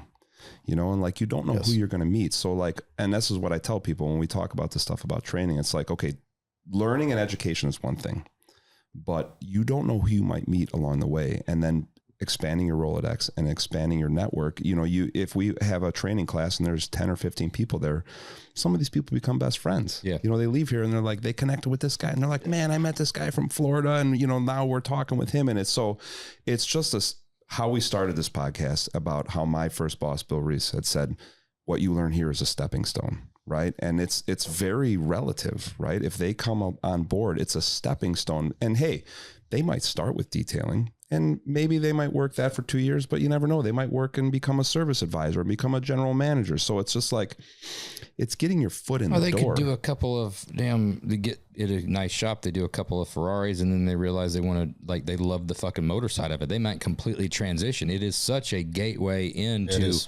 it could be the fabrication. It could be body shop and paint. You're like, hey, I'm polishing this shit, but I want to learn how to lay that down. Yeah. I want to learn how to do body work. I want to learn how to It's so get so good at it and be so in tune with it that you're focused on the imperfections and learn how to not put those imperfections in the paint. You know? Yeah, right. Well, it's fun. I wanted to make sure I told this story on the podcast because my original going back to the dealership, there's a gentleman that I worked with. His name's Ronnie Vaya, and Ron is a decade older than me. He's in his early 50s, and Ron was the guy that taught me how to buff cars at the dealership in the 90s. Well, he's a transplant from Chicago. He's migrated to California, and he's worked for Beverly Hills Ferrari for, I think, 13 years now. He's their lead guy. And Ron is old school. He's not on social media. Of course, his name's Ron. He's an older guy. Yeah. Older guy. And Ronnie's been buffing cars since the 80s. Before, like, he's really good at what he does, but these Ferraris now are coming from the factory and they got a lot of paint imperfections. And Ron was using the old 3M Perfecta system. And the 3M Perfecta system is essentially 3 steps, right? You're cutting with a wool pad, you're mid-stepping with a foam and finishing down with a foam pad. And he was getting great results. But the problem is for him to actually get to the finish line, he would have 15 to 20 hours into one car.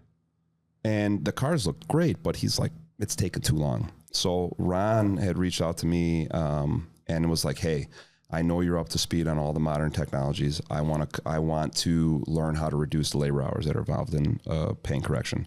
So Ferrari flew him out to my shop, and we spent 3 days together.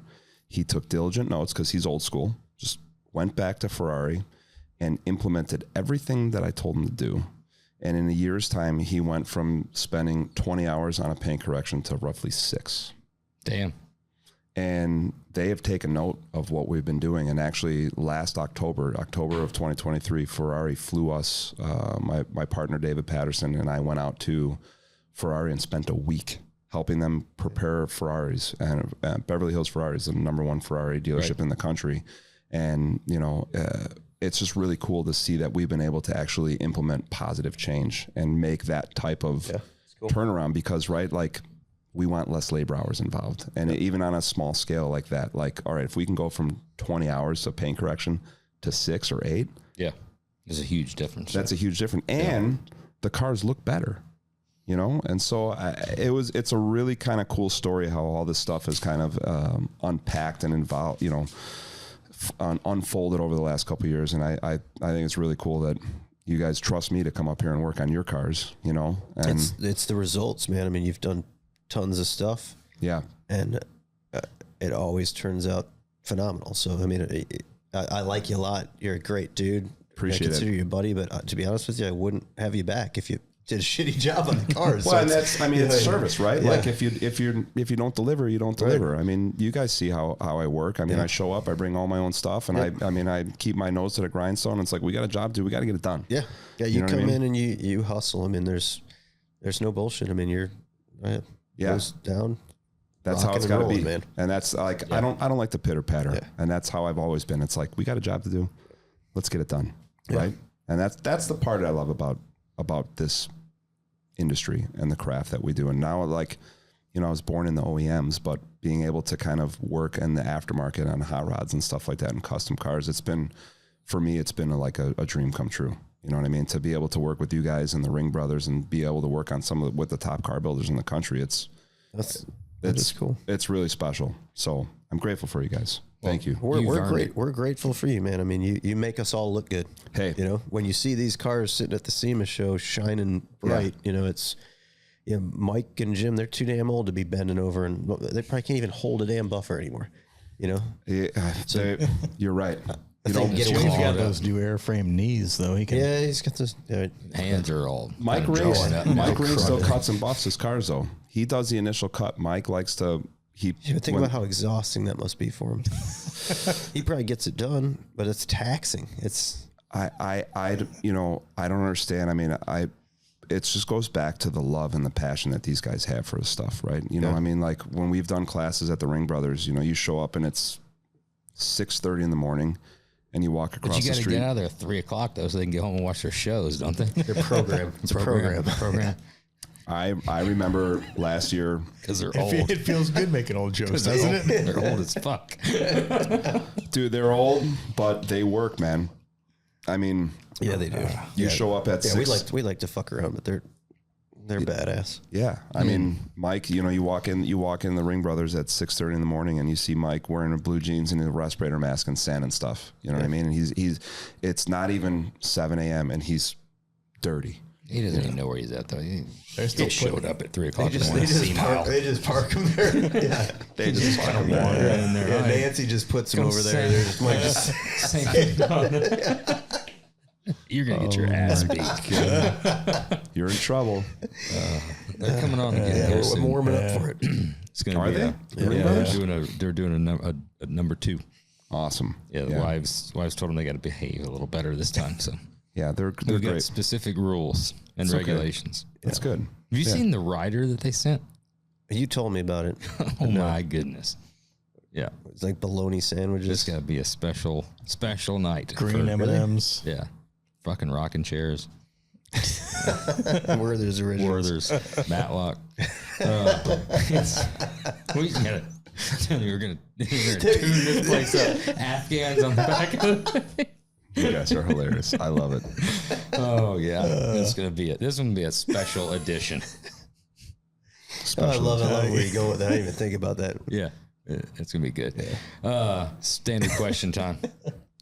Standard question time. Standard question time. This is with questions that we ask all guests. Okay. First up, best piece of advice you've ever received. Oh man, you put me on the spot here with this one. Best piece of advice I've ever received. Or you could change it and say you could give the best piece of advice to anybody that's looking to get into this right now. You can change it up. We're flexible. You want to just give a shout out? I mean, Jeremy's done a shit ton of those tonight, so if you want to give a shout out. No, I mean the thing that I tried honestly that like that's great. I think don't be too hard on yourself. All right. That's maybe my piece of advice that's been given to me that I also appreciate because like now in the modern world, everybody's so fast and we want these things to like come to fruition and mature instantly and it doesn't happen. And so like a lot of times people take it personally. And so I've learned to like, when things don't go my way, I become hard on myself. And so I've learned to not be so hard on myself. Like, hey man, give it a little bit more time. You know what I mean? And I think real success is really the commitment in the passage of time, you know, in the modern world with Amazon effect, everything is fast and instant. So it's what I tell myself over and over. And it's what I tell my students, like, don't be so hard on yourself because we get down on ourselves. Like we're like, I'm not good enough. This is not good. And I mean, that's okay. You need that, but don't be hard on yourself. Yeah, it makes sense. That's my piece of advice. It's good. Favorite car movie? Favorite car movie? Oh, man. Wow, you really put me on the spot now with this one. Favorite car movie? I don't know, really? Man. I mean, you can be just, this isn't like a competition. There's not like a right answer. I don't know. We'll also accept TV shows. Can I say favorite car instead of car movie? We can go Well, there. I'll have to relate it to a movie or a TV show. We could but tweak We'll this. tie it in. Yeah, throw us a car and then we'll I figure would out have what guessed movie. Karate Kid with the wax on, wax off. Man, I mean, no, I was thinking A-Team for sure. No, I always like Christine because of the car kind of taking over and like the personality of the car, you know, like. Yeah. So Yeah, I mean, it's an answer. It's not a good one, but it's an answer. It's all right. I mean, Moving on. We'll just leave that there as a placeholder. we'll just leave that. Well, what about favorite car then? If you're going to go favorite car, Favorite car is Grand National, Really? and only The one we built. the one you built, the one you guys built, and the one that I had the pleasure to work on. It was like bittersweet, only because I think it kind of ties into my humble beginnings because my first boss, Bill, He had a 87 Buick Grand National, and he would let me wash it when I was working at the dealership. But when I got my driver's license and I was able to drive off the lot, he let me drive his car. Did he smoke? He did smoke. He was a smoker. And just Bill driving a Grand National smoke. Yeah. In the car, too. Oh, yeah, 100%. He smoked in the car. Brand new. So, yeah. The very first Marlboro Reds? fast car, Marlboro Reds. Yep. It's like you know this guy. No, I just know people. It's like you know him. I've had a lot of drops. Been around a lot of people. Worked for a Bill, had a Grand National. That was when I left Napa and went over to Murphy's Auto or something. So that's why I loved that Grand National that you guys built, was because it kind of brought me back to my beginnings working at the dealership. It was the first fast car that I ever got to put the throttle down on. Like, nice. Well, we're going to first car now. Don't tell us what the first car is. We're guessing. My first car? Don't tell us. Oh, you guys are okay. This is going to be good. What year did you turn 16? Oh man. What year did you graduate high school? 2000. 97. Okay, so 98, 97, 98. Yeah. Something like that. Your first car, did you purchase it or was it a hand-me-down? Hand-me-down.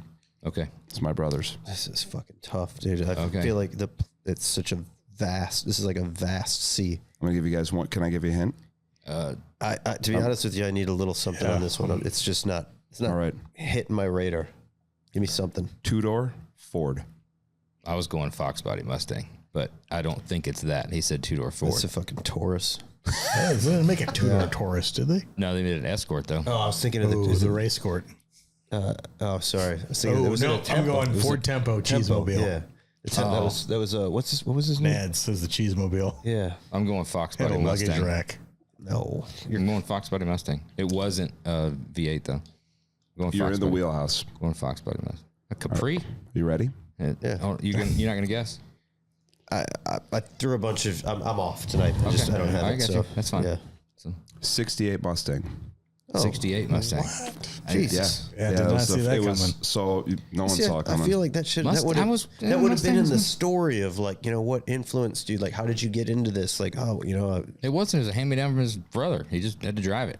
My brother was in the Marines, and it was his first car. And when he split for the Marine Corps, and I got my driver's license, my dad's like, "You're driving your brother's car." Was it a coupe? It was. It wasn't a fastback. That's There's why no it way it wasn't. was a No, fastback. it was a 68 Mustang, 289, notchback. I mean, it was a great car. I mean, came from Pennsylvania. It was kind of. Was it that like pea green color? It was like a Dark aqua green. blue.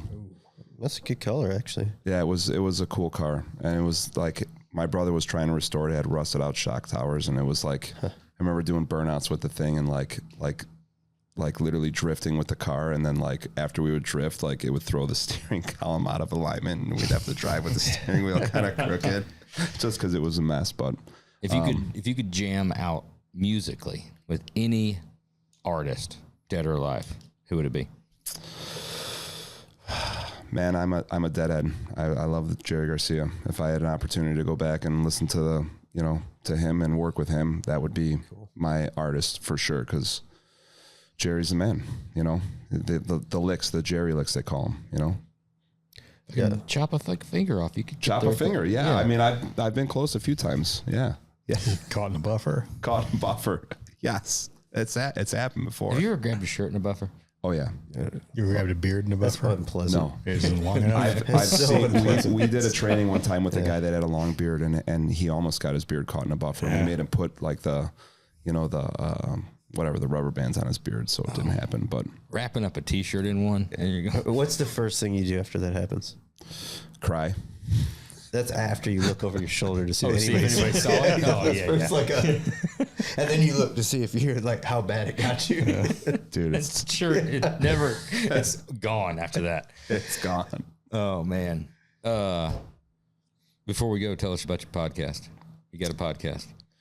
Yeah, Probably yeah. way better than ours. No, not it. No, I You mean, got a better voice for it. the podcast is called Driven by Details, and it's really What's it about? Details.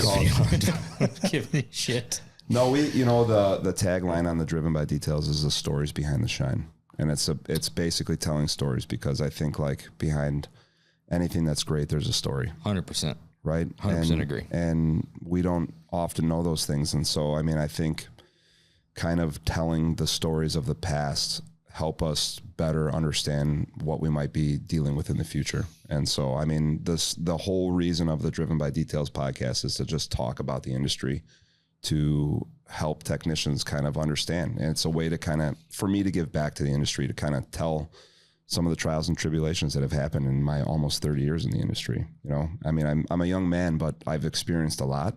Yep. And I have a lot to offer, and there's a lot of things that we've experienced over time. So, you know, the Driven by Details podcast is just I think November will be 2 years since we started the podcast. And, you know, we have, I think, maybe 40 episodes, maybe a little close to over 8,000 listens. So nice. It's still in its infancy.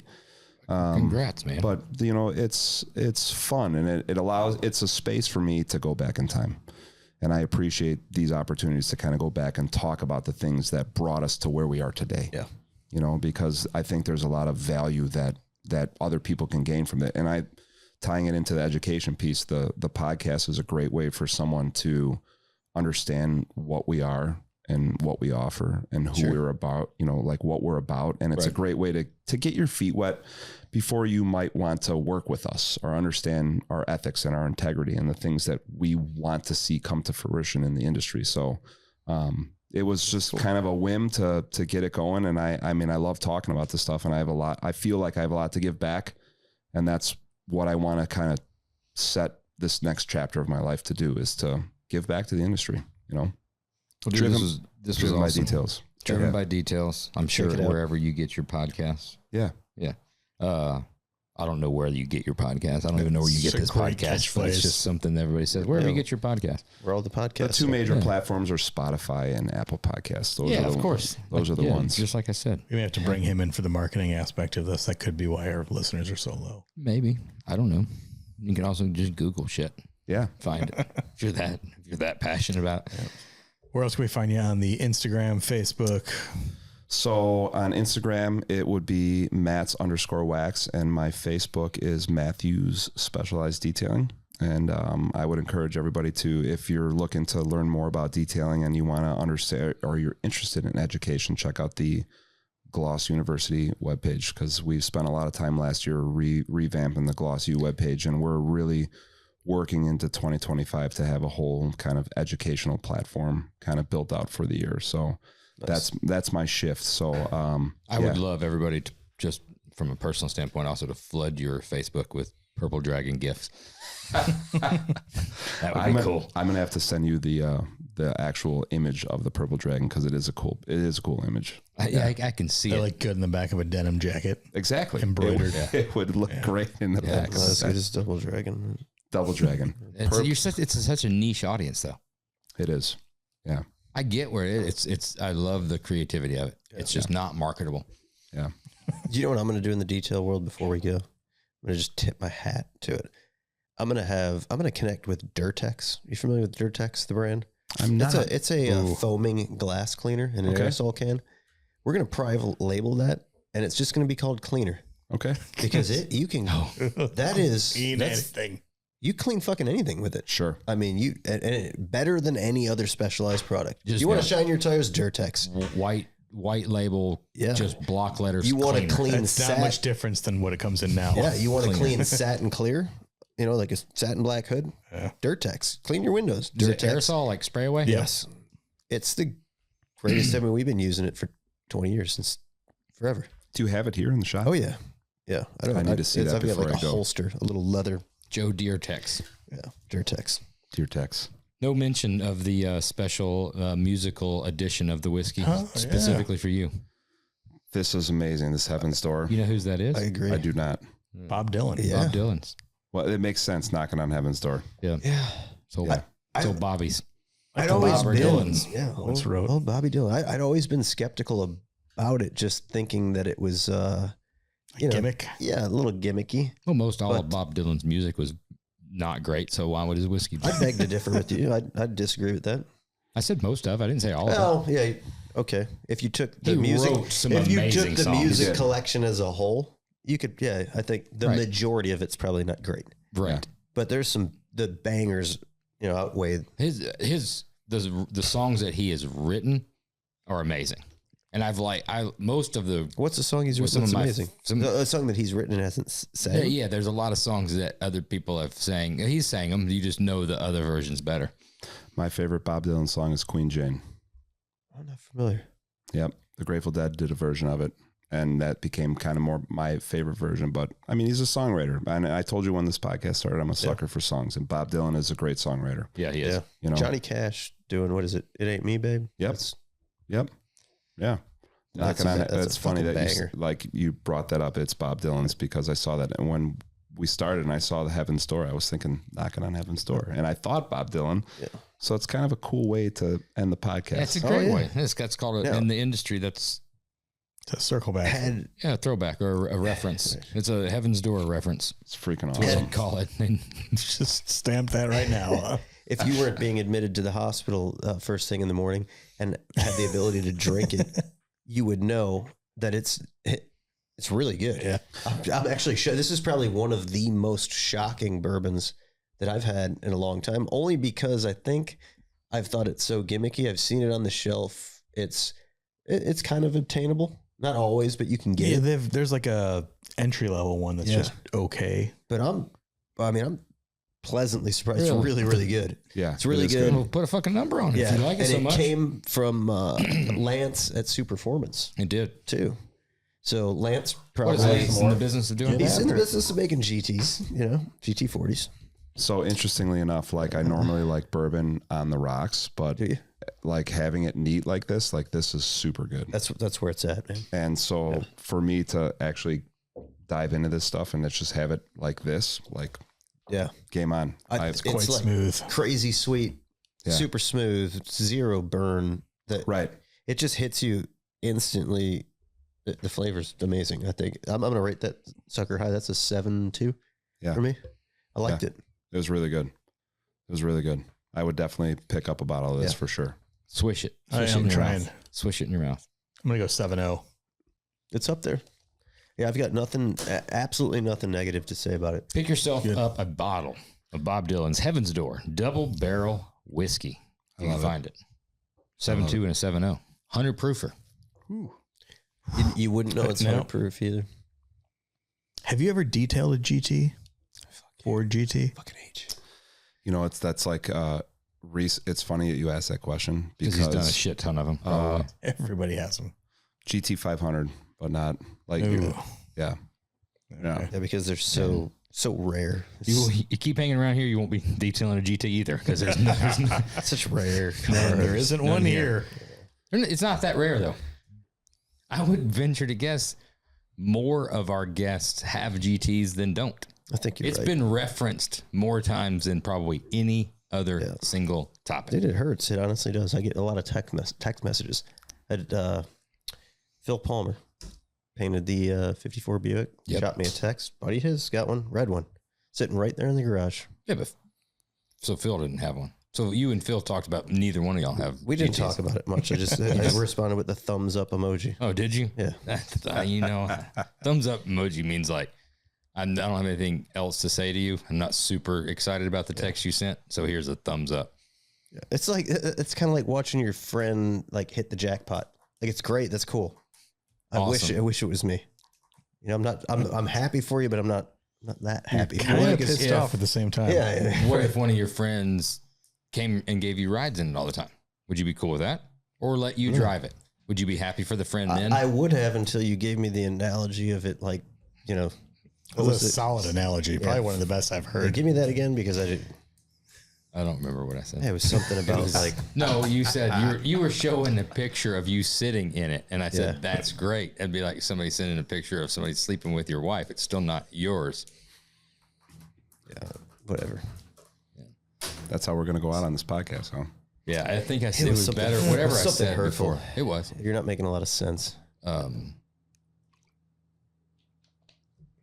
You started out this one being mean, and you finished it with being mean. I don't think so. A lot of shout outs, though. Yeah. Shout outs today. Shit ton of shout outs. Shouting out. So remember, check out the Red Walls. They're on Instagram. They're on YouTube. It will change your life. I promise you. I believe you. Because in today's day and age, it's difficult to find stuff to listen to when you're working in the shop all day. Right. And there's like 4 albums. Yeah. Get after it. Yeah, I've noticed Spotify's been not had as many songs on it lately. It's difficult to find shit to listen to.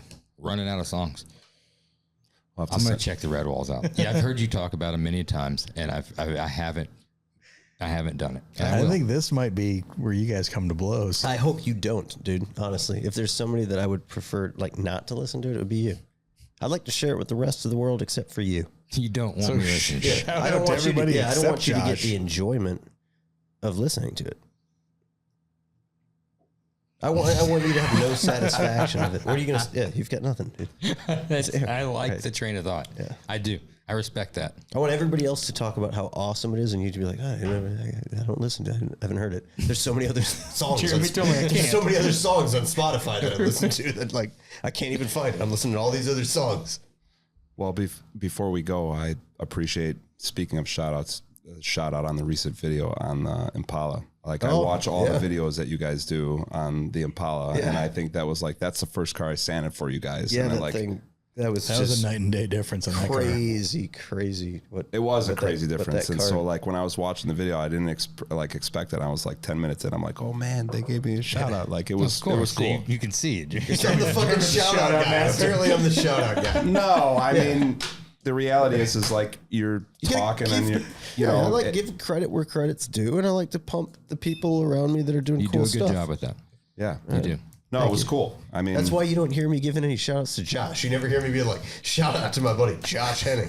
When have you ever heard that? Huh? Not you haven't. Yeah, I know you. well, maybe they'll be in the future. Maybe there'll be some shout outs for you in the future. I doubt it. I seriously doubt it.